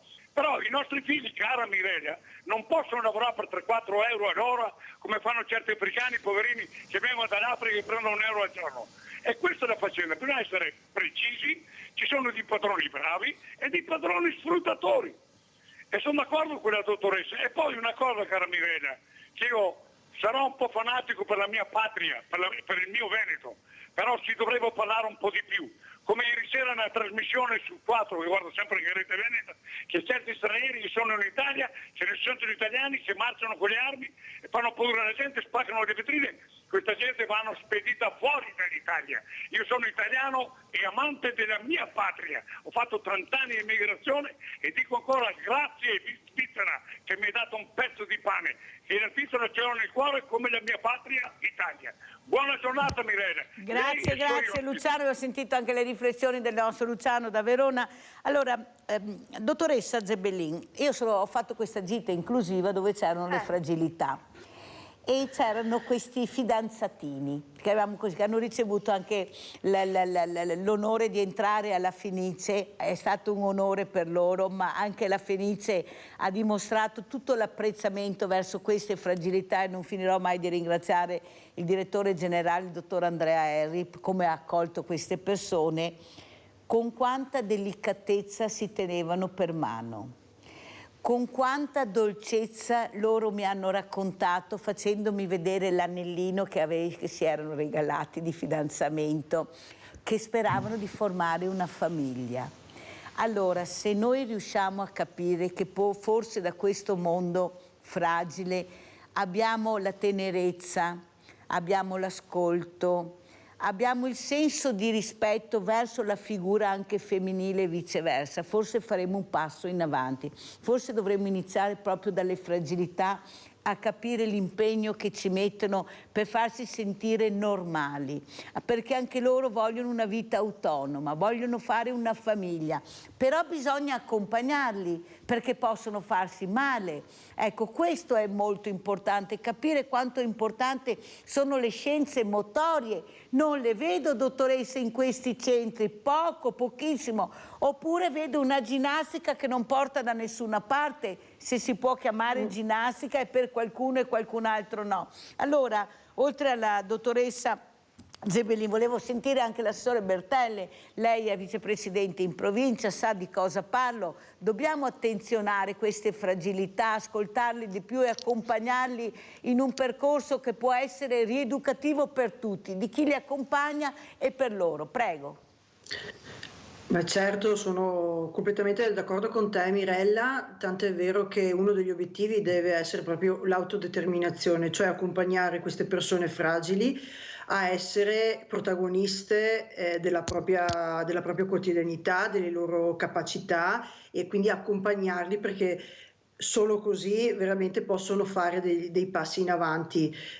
Noi in comune adesso abbiamo da diversi mesi una ragazza in carrozzina, Stefania, che è straordinaria e bravissima, e abbiamo visto veramente un cambiamento in positivo da quando è arrivata. Si dà molto da fare, quando le dai un compito insomma si sente comunque sente fiducia da parte nostra, quindi si impegna al massimo, e per noi e le nostre assistenti sociali è davvero una grande soddisfazione.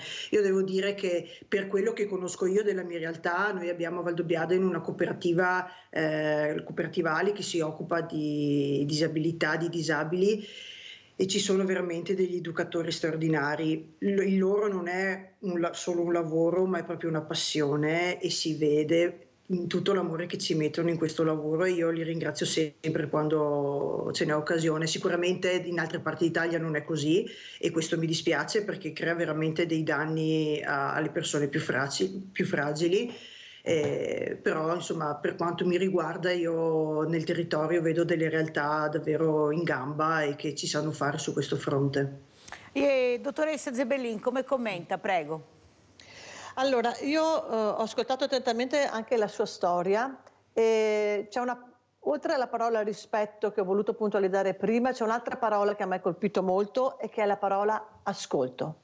Dobbiamo imparare ad ascoltarli, perché si dice sempre che esiste una grande qualità, che è la qualità di essere empatici, cioè la capacità di entrare in sintonia, in relazione con una persona, ma questa capacità la ottieni se questa persona ha fiducia in te, e questa persona ha fiducia in te se tu le dimostri che l'ascolti, che sei interessato a quello che sta dicendo, perché se non dimostri questo interesse lo va a cercare da un'altra parte, e purtroppo i nostri ragazzi lo vanno a cercare sul cellulare, scrollando il cellulare e guardandolo per ore e ore. Se invece sanno che c'è da parte nostra una disponibilità all'ascolto, viviamo in un mondo dove la fretta è veramente portata all'estremo.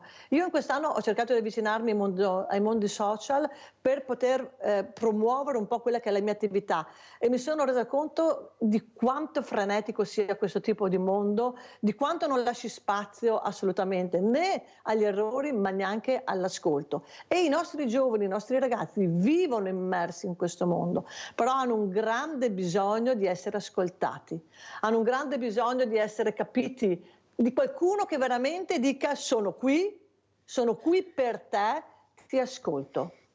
Io Però, sono dottoressa Zebellin, quello che volevo anche capire è che gli stimoli che tu hai, noi donne possiamo anche partorire e avere un figlio a 10 anni, non c'è niente da fare, siamo già complete a 10 anni, tantissime.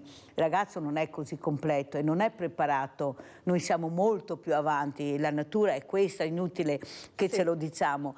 Però se questo percorso, come stiamo cercando di spiegare, e speriamo che qualche addetto ai lavori lo capisca, e anche soprattutto ho piacere di avere l'assessore Bertelli per organizzare anche qualcosa di importante, perché noi dobbiamo parlare, dobbiamo anche ascoltare loro. Poi, dottoressa, io vedo sempre i soliti addetti ai lavori, ma dobbiamo ascoltare loro, ecco, cosa pensano anche della sessualità, come vorrebbero viverla, se conoscono il corpo, cos'è, ecco, l'amore, cos'è l'atto sessuale.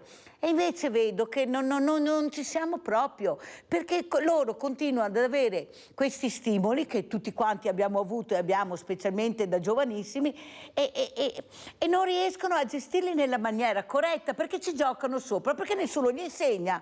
Ecco, cosa vuol dire l'atto sessuale, perché lo devi fare, come lo devi fare, in quale momento. Ecco, è una cosa veramente importante. L'orgasmo, ma scherziamo parlare di queste cose? Ma perché siamo nel 2024? Dottoressa Zebellin, quando inizieremo a parlare, ad ascoltare questi giovani che vogliono quello che diciamo noi, perché poi vanno nel porno, perché li troviamo là, vanno a vedere da soli.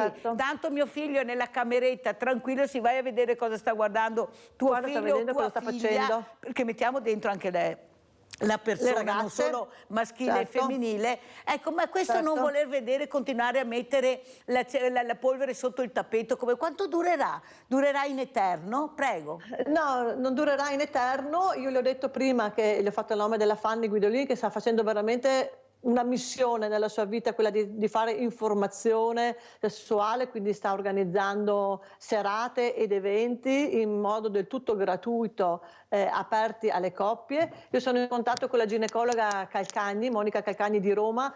Lei stessa sta facendo un grandissimo lavoro all'interno delle scuole, è invitata.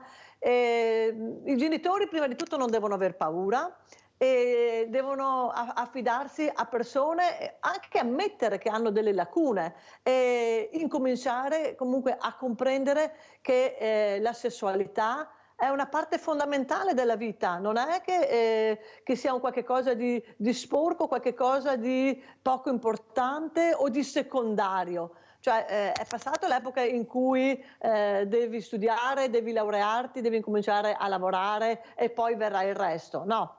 Non funziona in questo modo. Quanto durerà? Mirella cara, io non so dirle quanto durerà. Abbiamo iniziato questo nostro incontro dicendo che siamo in salita, che ci stiamo rimboccando le maniche, che stiamo facendo quello che è il massimo nelle nostre capacità, però io posso dare anche una buona notizia. Cioè, io sto conoscendo sempre più persone che stanno mettendo al centro della loro professionalità questo tipo di missione, cioè la divulgazione corretta di quelle che sono le tematiche legate all'affettività e alla sessualità. L'importante è che poi le persone che lavorano nei comuni, le persone che lavorano nelle scuole aprano le porte a questi esperti. Abbiamo Livio da Padova. Ciao Livio. Mirella, ciao, un saluto alle tue ospiti.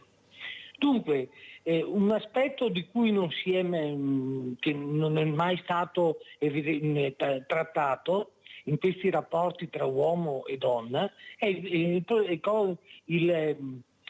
quello della sincerità, cioè intendo dire, mi spiego, da parte dell'uomo e da parte della donna. Ma siccome adesso parliamo della donna che molto spesso è vittima di questi uomini, allora la sincerità è molto importante anche per la donna. Adesso non voglio muoverle un'accusa, ma magari tante volte o per paura o ma per dici nell'atto sessuale anche, eccetera, Livio? trascura determinati, non è sincera fino in fondo. Ma questo lo dico perché soprattutto sarebbe utile a lei, perché con la sincerità riuscirebbe anche a prevenire determinate cose, capirebbe prima, potrebbe evitarle, diciamo, no, da parte dell'uomo. Ovviamente anche l'uomo deve essere sincero, poi ci sono delle patologie veramente disastrose. Livio, ma a cosa ti rivolgi questa sincerità? Dove? Nell'atto sessuale, nel rapporto di coppia? No, sincerità parlo in generale. In generale. Cioè la donna a volte, senza voler, anche in piccoli particolari, magari li trascura. E invece sono importanti perché sarebbe utile anche a lei, capisce, per vedere meglio la situazione, per evitare determinati drammi che poi succedono. E molto spesso non lo fa, come ripeto, perché magari, non so, un po' facilona oppure non ci dà quel peso. E invece se lo facesse riuscirebbe ad evitare cose molto più gravi che non succederebbero, insomma. Io la penso così. Grazie Livio, sentiamo l'assessore Bertelli come commenta a quello che ha detto anche la dottoressa Zebellin, prego. Secondo me una donna si sente libera di parlare ed essere sincera quando dall'altra parte trova una persona disposta ad ascoltarla, a non giudicarla, a discutere se si ha un'opinione diversa e quindi sta sempre nel dialogo positivo e costruttivo, secondo me, ecco la base della sincerità. Certo è che se io mi trovo invece di fronte a una persona che mi giudica per quello che dico e non è disposta ad ascoltarmi, e non sto dicendo che mi deve dare ragione, e allora sono più portata magari a mentire, quindi credo stia tutto lì, ma credo succeda sia negli uomini che nelle donne, questo insomma credo sia normale, ecco. Allora andiamo a vedere anche queste foto della consegna Costituzione ai 18enni che ha fatto l'assessore Bertelli, perché è molto importante, ecco, premiare, parlare con questi giovani, cercare di far capire anche l'importanza anche della nostra Costituzione che io leggo quasi tutte le mattine. Prego, perché questo? Prego, assessore Bertelli. Allora, noi questa iniziativa la portiamo avanti da quasi 10 anni, da quando siamo noi in amministrazione, e prima non c'era. Ritorniamo sempre al discorso dell'avvicinare i giovani alla vita sociale e eventualmente anche alla vita politica, e interessarsi a quello che succede nel nostro paese, intendo nazione, ecco. Quindi è un momento significativo per noi di passaggio, e con il sindaco cogliamo questa occasione per dire loro di farsi parte attiva nella società, che il loro voto conta, anche se pensano di essere soli, di cominciare ad avere fiducia nella politica, e cerchiamo di essere noi i primi, gli amministratori, a dare loro fiducia, ad ascoltarli, perché ovviamente i primi che vedono siamo noi, quelli dell'amministrazione, no? Quindi noi dobbiamo dare il buon esempio, e quindi in queste occasioni cerchiamo di incutere loro fiducia e di renderli parte attiva, ecco. In quell'occasione abbiamo consegnato anche delle borse di studio. Vediamo le foto, sì. Ai diplomati dell'anno scolastico precedente e ai laureati. Sono dei premi, non sono delle borse studio, quindi un piccolo riconoscimento. Questo invece è successo ieri alla scuola di ristorazione DF, e queste borse di studio da 1.000 euro sono state date dalla famiglia Polegato dell'azienda Villa Sandi, che è una delle più grandi sostenitrici di questa scuola, che è partita grazie alla Regione del Veneto, in particolar modo dell'assessore Donazzan, e infatti è una scuola regionale e è un fiore all'occhiello che abbiamo lì a Valdobbiadene insieme all'altro istituto statale Isis Verdi. E è stato un momento emozionante, soprattutto perché il sindaco.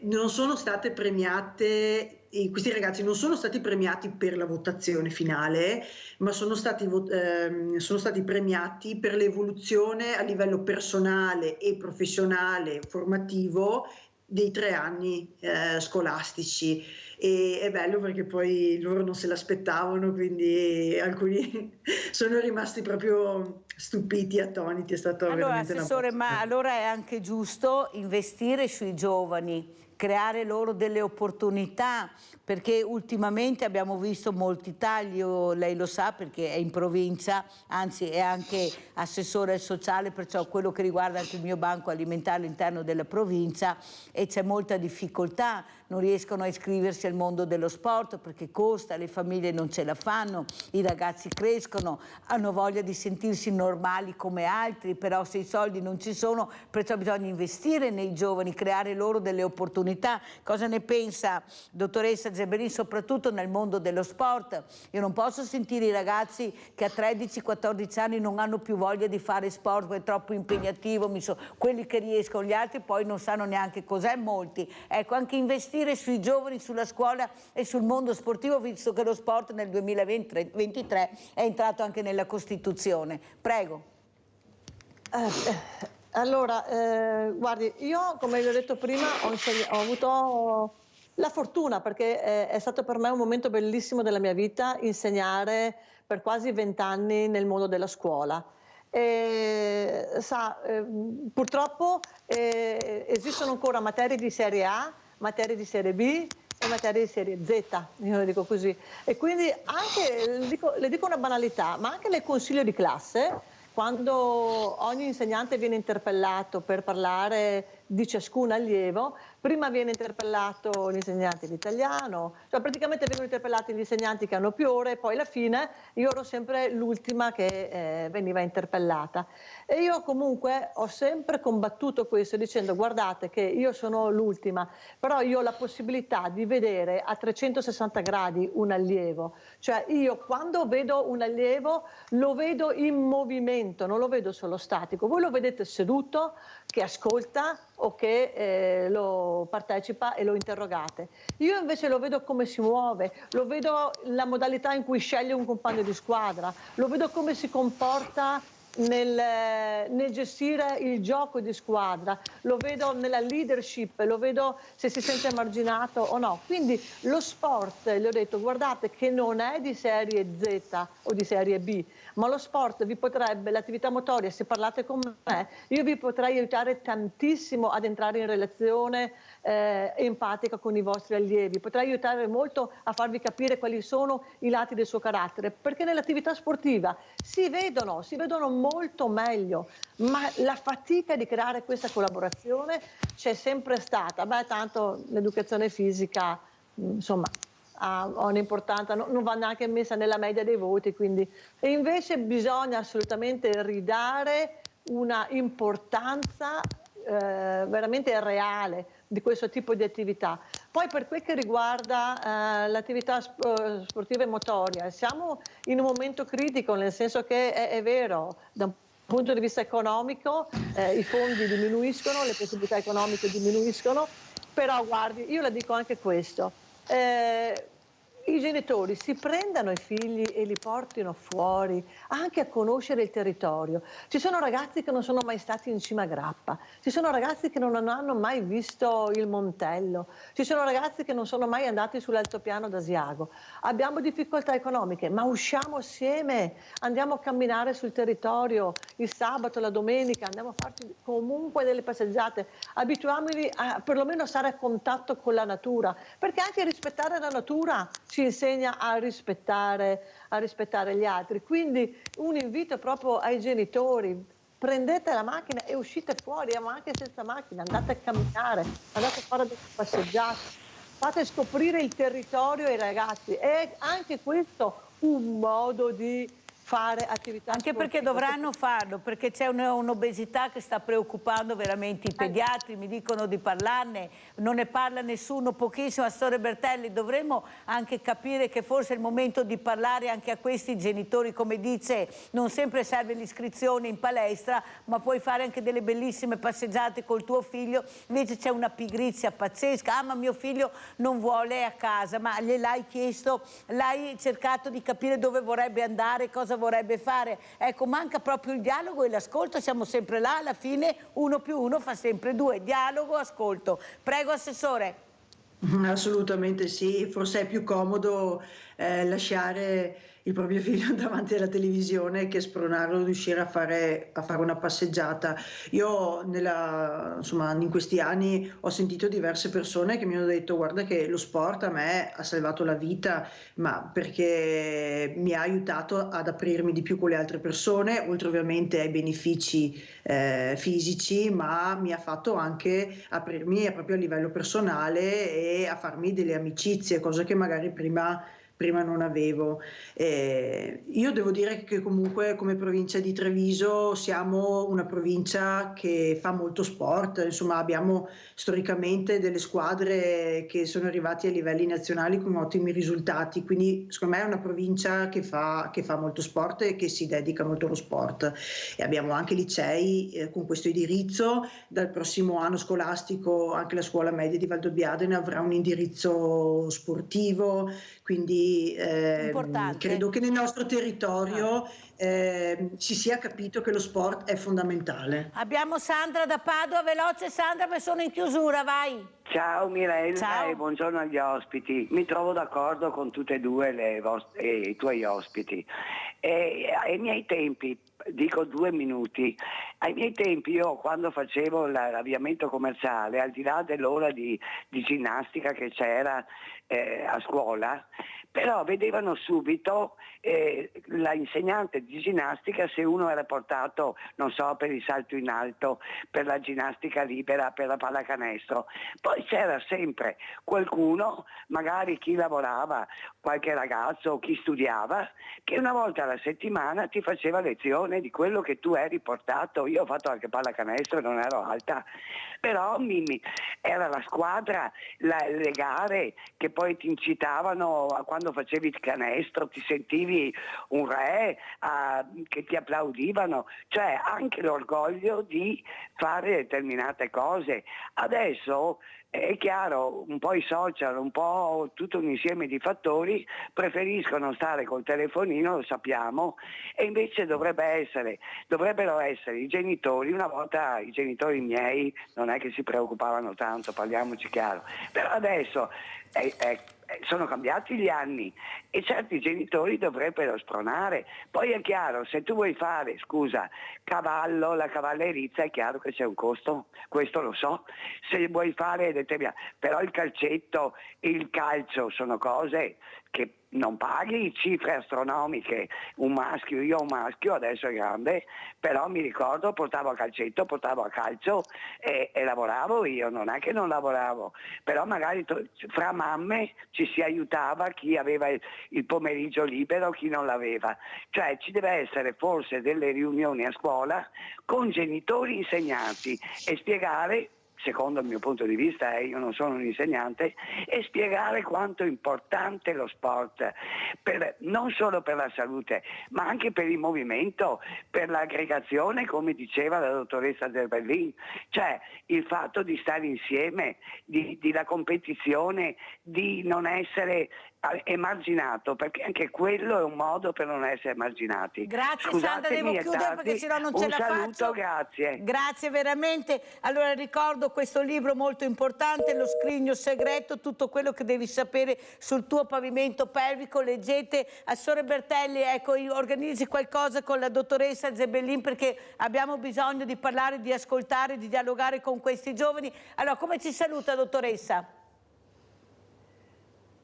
Parla con me? Sì. Parla con me? Sì, allora io vi saluto dicendo proprio questo: ricordatevi le parole magiche, le parole chiave, che sono il rispetto, la collaborazione e soprattutto l'ascolto. E chiudo dicendo che se nei momenti di sconforto e se nei momenti in cui la strada si fa particolarmente in salita io non ho mollato, è proprio perché lo sport mi ha insegnato che non si molla mai. Grazie alla dottoressa Barbara Zerbellin, dottoressa in scienze motorie. Assessore Bertelli, come ci saluta?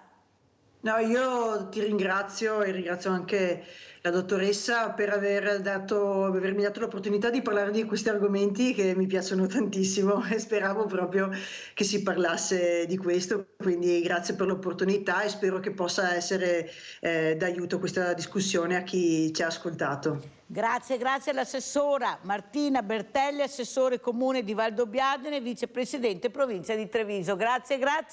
Pubblicità. Grazie.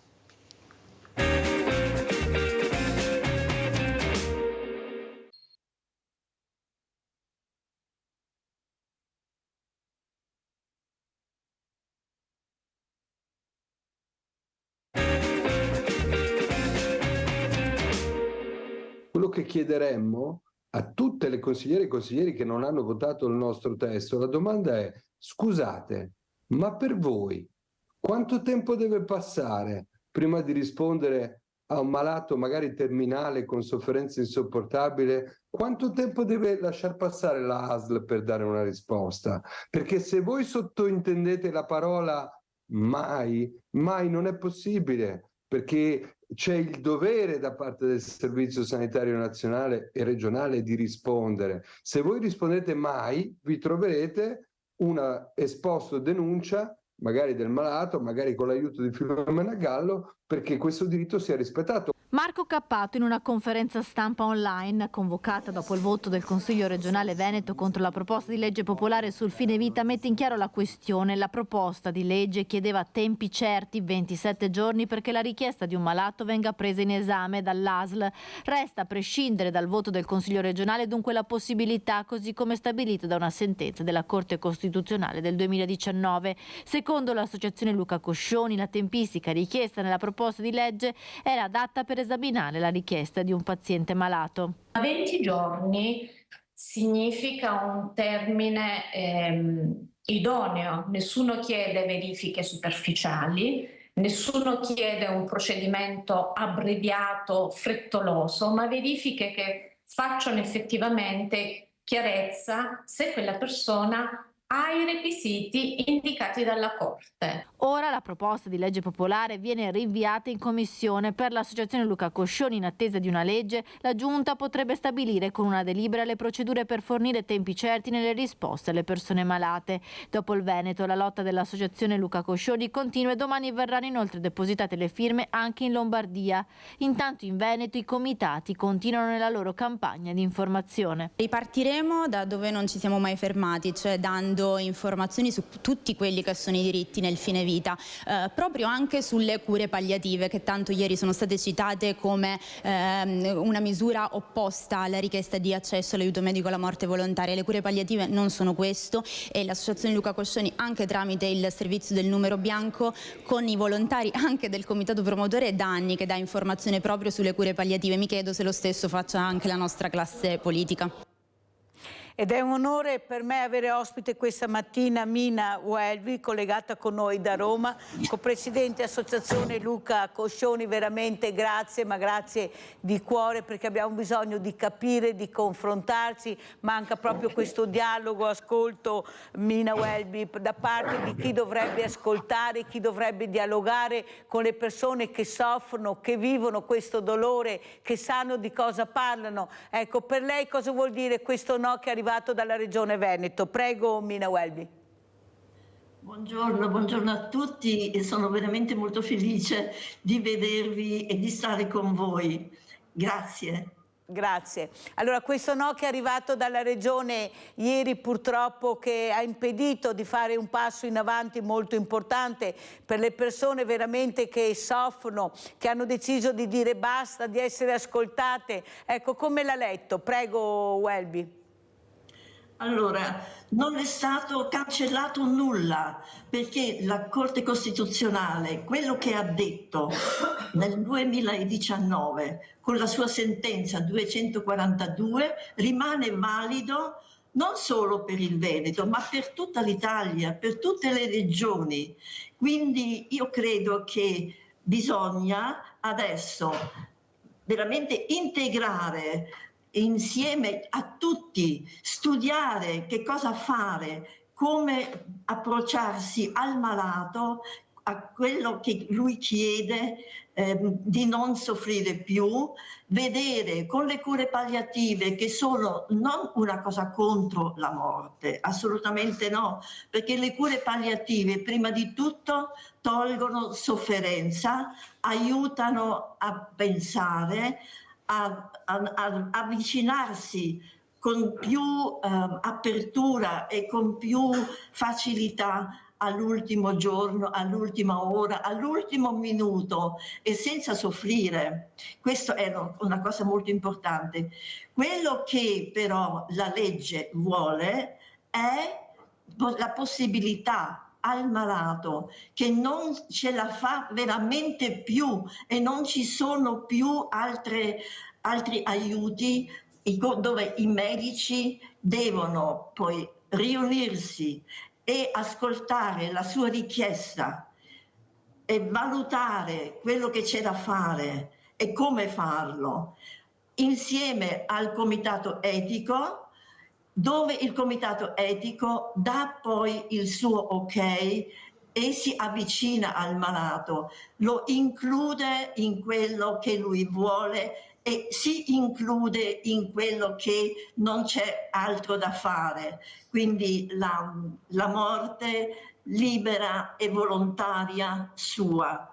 e tante volte anche il malato, quando sta un pochettino meglio, ci ripensa e aspetta ancora.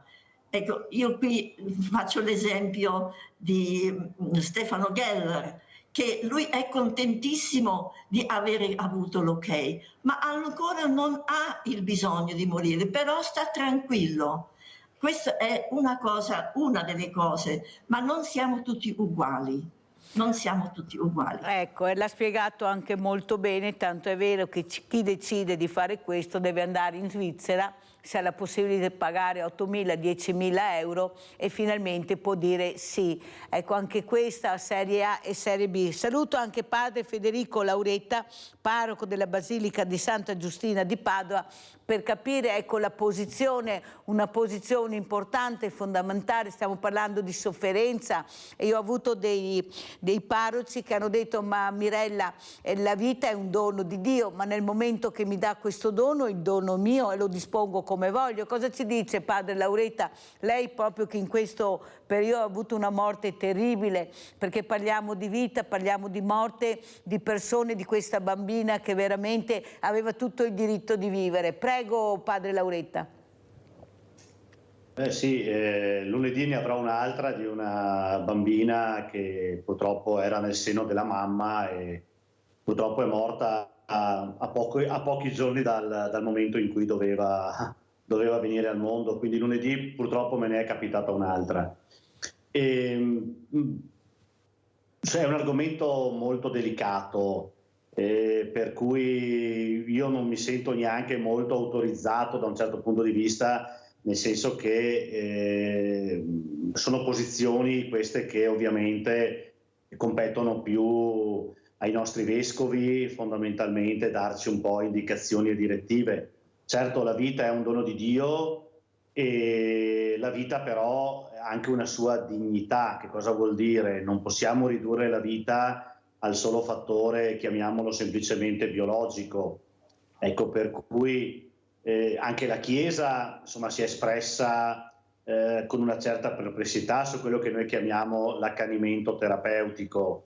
Cioè, la Chiesa crede che la vita debba fare il suo corso anche nella fase terminale della vita, per cui se effettivamente una persona ha, da un punto di vista, chiamiamolo naturale, ormai sta per giungere a un compimento, la Chiesa dice dobbiamo accompagnarlo con la fede verso questo compimento.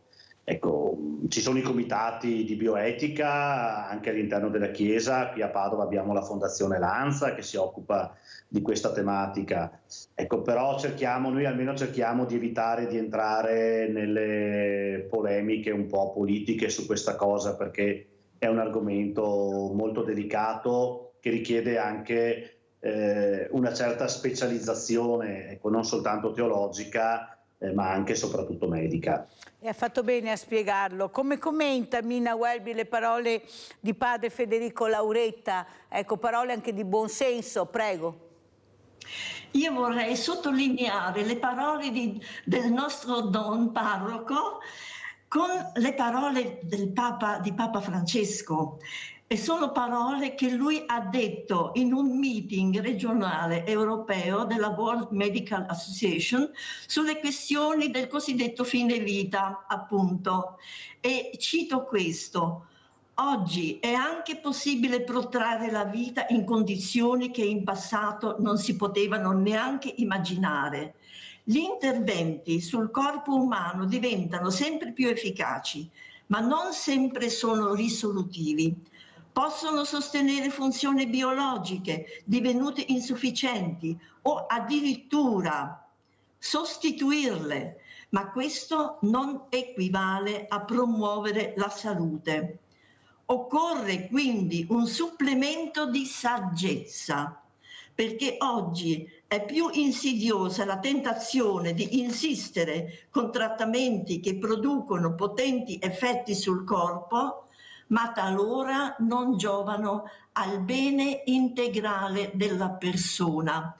E qui voglio mettere in modo particolare l'accento sul supplemento di saggezza. in che cosa consiste. Io credo che qui si rivolga non alla Chiesa, non ai cattolici, ma a tutte le persone che sono di buona volontà, dei comitati etici, dei medici, o se siano credenti o non credenti. Supplemento di saggezza. E poi l'altra cosa, il bene integrale della persona. Bene integrale, questo integrale, che cosa voleva dire il Papa? Io credo che qui possiamo discutere proprio su questi due termini, che dà aiuto veramente a entrare vicino al malato, presso al malato. Non è la legge, non è la politica che può aiutare il moribondo, la persona che sta per andare via o che sta in gravissime condizioni.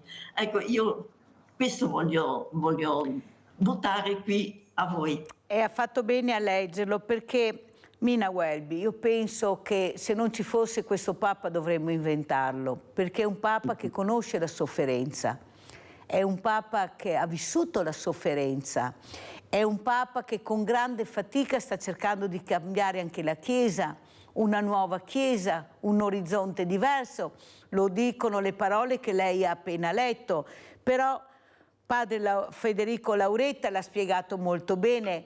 È difficile parlare di questo, ma è difficile perché non si vuole ascoltare, padre Lauretta. Eppure voi parlate di morte con una coscienza di quello che sentite e dite. Siete voi che celebrate i funerali, siete voi che cercate di portare la pace su queste famiglie, un po' di serenità distrutte dal dolore. E allora perché non si parla di morte in un momento terribile dove questa persona vuole arrivare? Perché non ce la fa più, perché abbiamo spiegato, sono sofferenze indicibili, ma è vita questa. Allora io devo decidere della mia vita, è mia la vita. Chi sei tu, politico, piccolo uomo, a decidere della mia vita? Parlare di cure palliative che magari non sai neppure cosa sono. Ecco, questo dà molto fastidio, io penso, a Mina Welby e a quelli che hanno fatto un percorso sulla loro pelle e sanno cosa vuol dire questo percorso.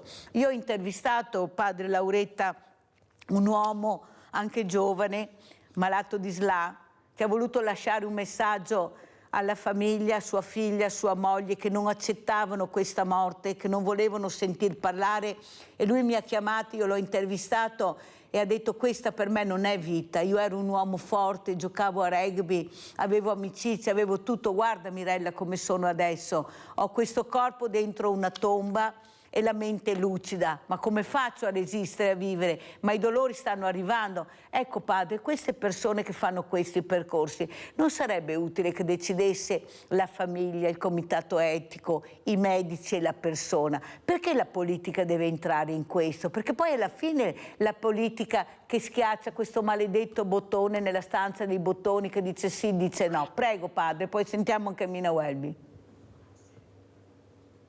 La libertà di coscienza credo che sia la base di ogni principio democratico, per cui noi nasciamo liberi e siamo pienamente responsabili delle nostre azioni. Quindi riguardo alla libertà di coscienza credo che nessuno di noi possa in qualche modo obbligare o decidere per gli altri.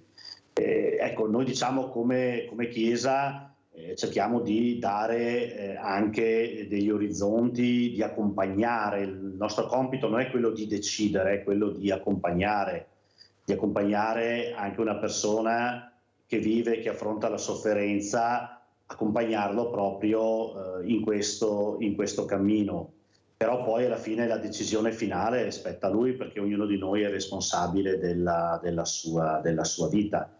E certo davanti alle situazioni di sofferenza, soprattutto di sofferenza fisica, non è che possiamo più di tanto, io dico sempre, raccontare la storia dell'orso, ecco, nel senso che noi cerchiamo di dare delle prospettive anche di fede, che poi uno è libero di accettarle o meno, questo sì, però non possiamo decidere noi per gli altri.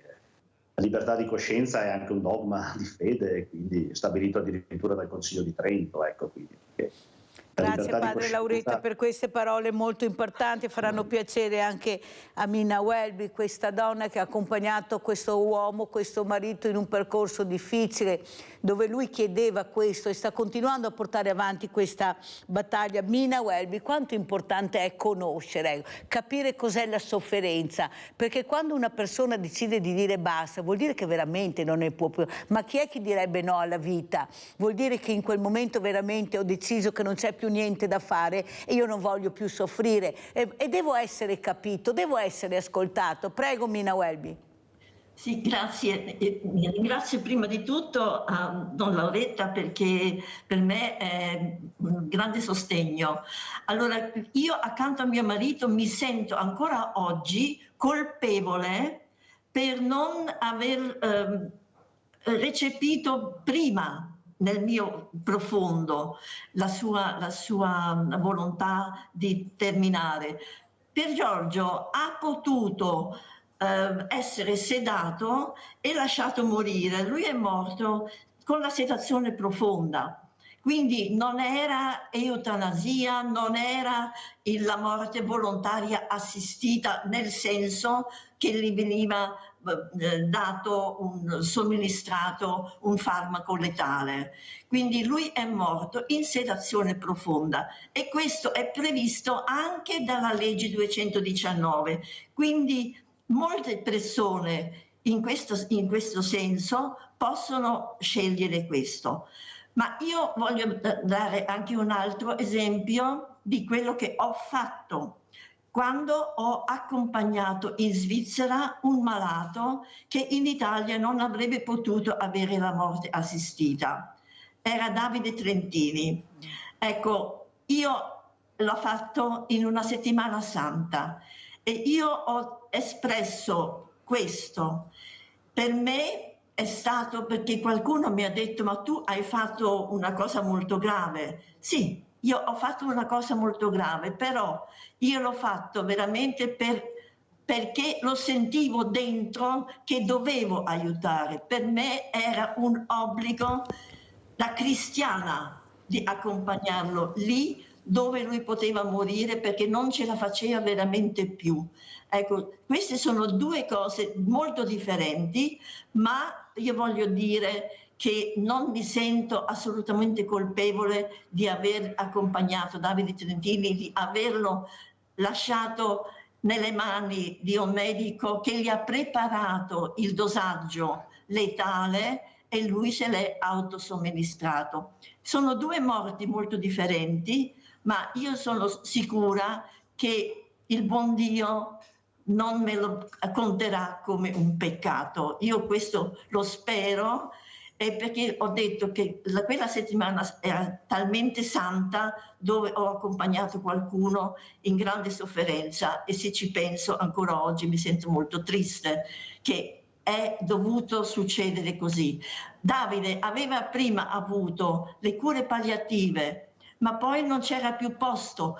Io da qui oggi chiedo a tutto il mondo, chiedo in modo particolare il Veneto, la Regione Veneto, di abilitare le cure palliative, di fare corsi per i medici, per gli assistenti, per gli infermieri e anche per le famiglie, le persone accanto ai malati. Questa è una cosa importantissima perché più sta meglio il malato e meno chiede di voler morire. Questa è una delle esperienze che ho anche come rispondente al numero bianco dove mi viene chiesto anche questo.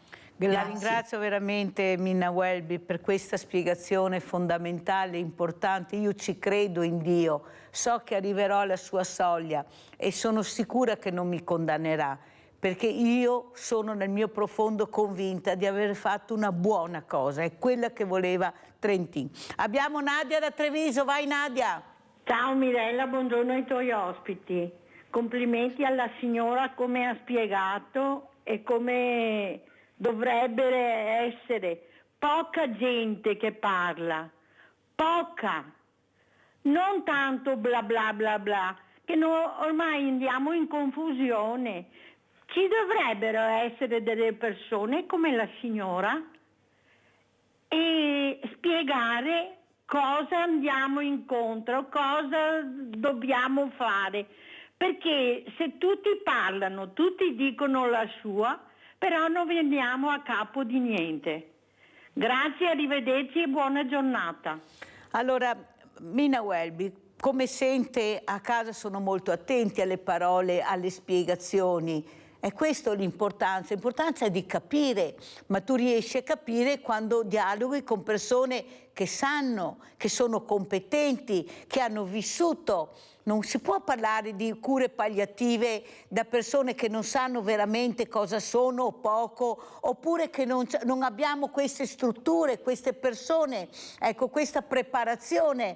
E questo è fondamentale per capire in che senso si può andare, perché sennò, come dice la Nadia e tante Nadia a casa e altri, fanno confusione. Ma chi è che ha ragione? Perché non viene spiegato? Però è qua il problema grande, che qualcuno non vuole questo, perché c'è anche un business sotto questo, bisogna anche parlarne, Mina Welby, perché bisogna parlare che alla fine c'è sempre questa malefica parola che è business, anche sul malato terminale, sui macchinari. Ma se io stacco quella spina non c'è più, questa è la verità, è inutile che ce la giriamo tanto, ecco, e questi macchinari producono anche una certa economia. E cosa dice Mina Welby? Poi sentiamo anche padre Lauretta. Ecco, se non ci fossero certe macchine, queste persone non ci sarebbero più, basta staccare solo la spina. Prego. Sì, infatti io ho avuto mia madre nel 1961, ha avuto un incidente, è caduta e ha avuto un'emorragia cerebrale. Il medico, lei naturalmente non essendo più presente, non potendo più decidere di inghiottire, di mangiare, eccetera, il medico le ha messo la flebo, ma con una flebo non si poteva sopravvivere. Allora mi ha chiamato, perché io stavo in un'altra città, mi hanno chiamato, io stavo vicino a mia madre e il medico mi disse: mamma sua, se non riesce ad assorbire il grumo di sangue nel cervello, muore. Lei non può soltanto sopravvivere con la flebo. Allora, in quei tempi non c'era ancora il supporto della nutrizione, non c'era nemmeno il sondino come ce l'aveva Eluana Ingaro. Ecco, mia mamma dopo una settimana poi morì. Ecco, questo era una volta. Oggi con la nutrizione artificiale si può non solo sopravvivere, ma ci si può anche riprendere, può anche essere utile per un periodo di tempo e poi te lo levi. Mio marito per 2 anni ha usato il sondino nasogastrico perché voleva ancora continuare. E perché voleva continuare a vivere? Lui voleva lavorare per una legge, esattamente per una legge sulla morte volontaria assistita in tutte le sue forme, però alla fine non ce l'ha fatta perché la sua distrofia muscolare lo ha portato alla fine. Però lui ha potuto morire con la sedazione profonda. Ecco, e quella è scritta nella legge 219. È una legge che potete leggere tutti, è facilissima, e in modo particolare nel primo articolo c'è descritto come deve essere il rapporto tra medico e paziente. Il medico ha i suoi doveri verso il paziente, ma anche il paziente può colloquiare con lui, può dire che cosa vuole, cosa non vuole, come voler essere curato. Leggetela la legge e cercate di far capire anche il vostro medico, anche i medici vi devono ascoltare. Specialmente i nostri nuovi medici, i giovani medici, sono assolutamente contenti di poterlo fare. Io spero che molti medici usino veramente anche questo colloquio con i malati e aiutino di andare avanti. Quindi questa è una cosa. La situazione finale della vita. Ma se una persona, per esempio, ha soltanto la nutrizione che la tiene in vita, come fare? La nutrizione potrebbe durare, cioè se non mi nutro più, potrei anche vivere ancora 2 settimane, 3 settimane, ma in una condizione assolutamente insostenibile sia per il malato che per la famiglia. Ecco, qui bisogna avere appunto la saggezza, il supplemento di saggezza, sia il medico che il comitato etico che deve aiutare la persona a terminare la sua sofferenza. Io credo che serve la legge e ce l'abbiamo, è la sentenza della Corte Costituzionale 242, ma non è del tutto completa, ma piano piano io credo che si può completare, perché dei trattamenti sanitari salvavita ci sono tanti e io vorrei che vengano inclusi anche i trattamenti dei malati dove vengono massaggiato, curato, girato, alzato, fatto ancora muovere, perché se un malato rimane sempre steso, sempre uguale, nella stessa posizione, alla fine se lo mangiano i decubiti. E i decubiti sono una sofferenza incredibile e terribile.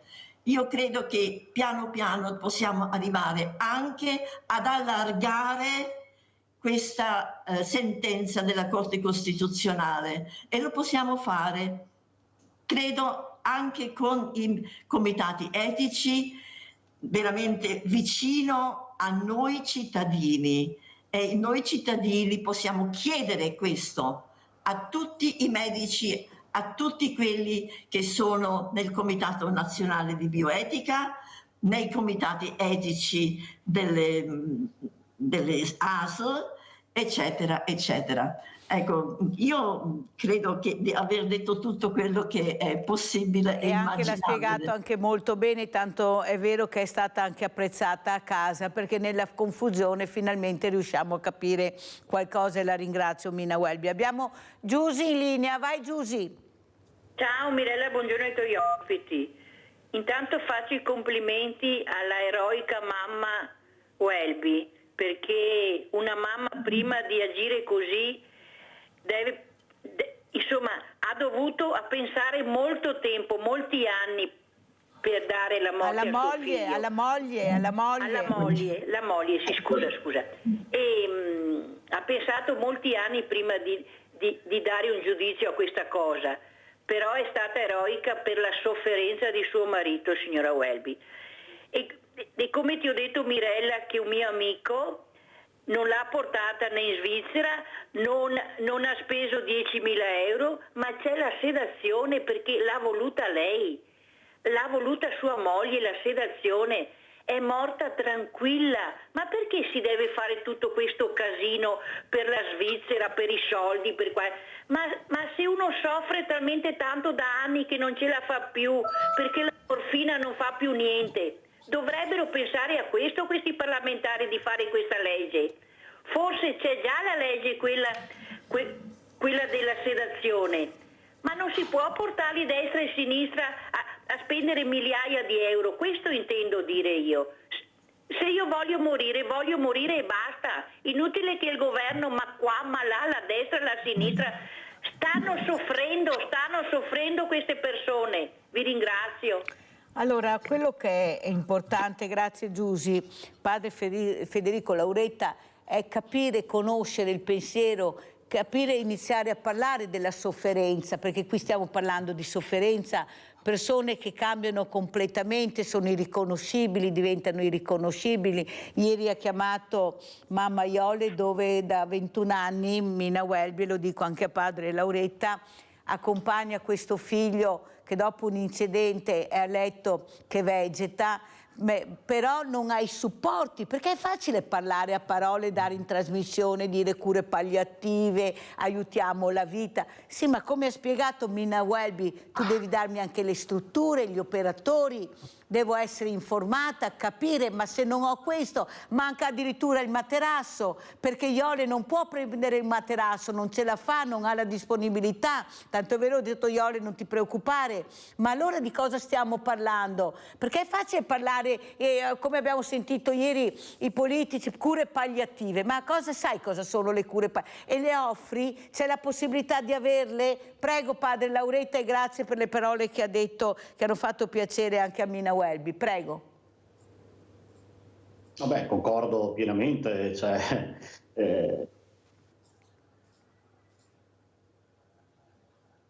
La sentiamo, padre?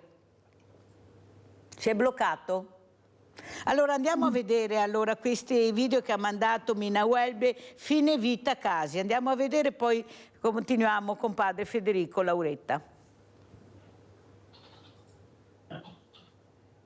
Il 2001 è l'anno in cui emerge pubblicamente il caso di Pier Giorgio Welby, affetto dall'età di 16 anni da distrofia muscolare, malattia che gli impedisce di parlare e compiere movimenti. Welby è uno scrittore, giornalista, attivista impegnato per il riconoscimento del diritto all'eutanasia, che ha saputo usare l'arma della parola per lanciare importanti messaggi alla politica italiana. Negli anni le condizioni di Welby sono progressivamente peggiorate, decide di aprire un blog attraverso il quale racconta la sua storia e nel 2006 si rivolge direttamente al Presidente della Repubblica Giorgio Napolitano per chiedere che gli venga riconosciuto il diritto a sospendere le cure. Sono mesi in cui si accende l'attenzione dell'opinione pubblica, senza arrivare però ad alcun passo avanti dal punto di vista normativo. Nel dicembre 2006 Pier Giorgio Welby riesce finalmente a ottenere l'interruzione della respirazione artificiale con il supporto della sua famiglia e soprattutto grazie all'intervento di un medico, Mario Riccio, che viene poi accusato di omicidio del consenziente, salvo poi essere prosciolto. Il 2007 è l'anno in cui emerge pubblicamente il caso di Eluana Englaro. Una sentenza della Cassazione concede infatti l'autorizzazione a fermare l'alimentazione forzata di una ragazza che si trova in uno stato vegetativo da 17 anni a causa di un incidente. Eluana Englaro muore però ben 2 anni dopo quella sentenza, dopo mesi di scontri politici e tentativi di bloccare l'attuazione della sentenza. Interviene addirittura nel dibattito l'allora Presidente della Repubblica Giorgio Napolitano, che si rifiuta di firmare il decreto con cui il governo vuole vietare la sospensione dell'alimentazione assistita. Il decreto bocciato diventa un disegno di legge che inizia un velocissimo iter di conversione in Parlamento.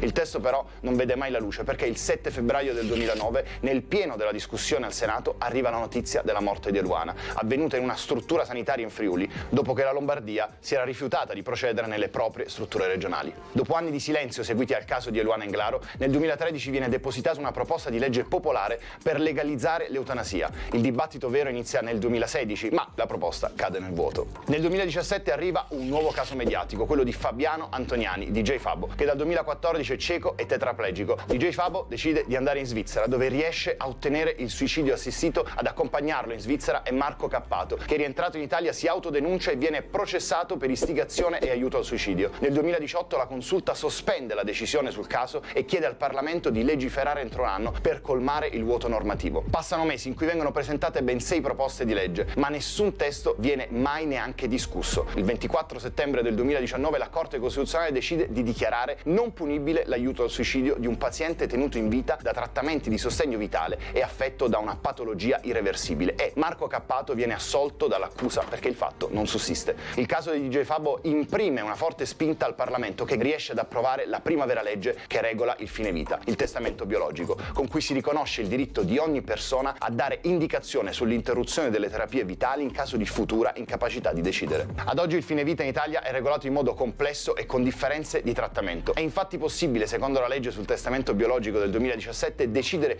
quali cure accettare o rifiutare. Non è invece consentito l'omicidio del consenziente, cioè l'eutanasia attiva, e l'aiuto al suicidio, cioè il suicidio assistito. Proprio su quest'ultimo tema, in questi giorni sta andando avanti alla Camera la discussione su un testo unificato. La legge è composta da 8 articoli che danno una definizione di morte volontaria medicalmente assistita e chiariscono chi e come può farne richiesta. Il tema della legge è il suicidio assistito, cioè cioè il caso in cui è il paziente ad usare gli strumenti di morte volontaria medicalmente assistita con il supporto dei medici. In sostanza, una terza persona mette il paziente nelle condizioni di poter agire da solo, ma non compie direttamente l'atto. Attenzione però, come ha sottolineato Marco Cappato, l'aiuto a morire in Italia è già legale grazie alla sentenza della Corte Costituzionale. Quello che si sta facendo in Parlamento è fare in modo che quelle regole stabilite dalla Corte siano effettivamente applicabili per legge.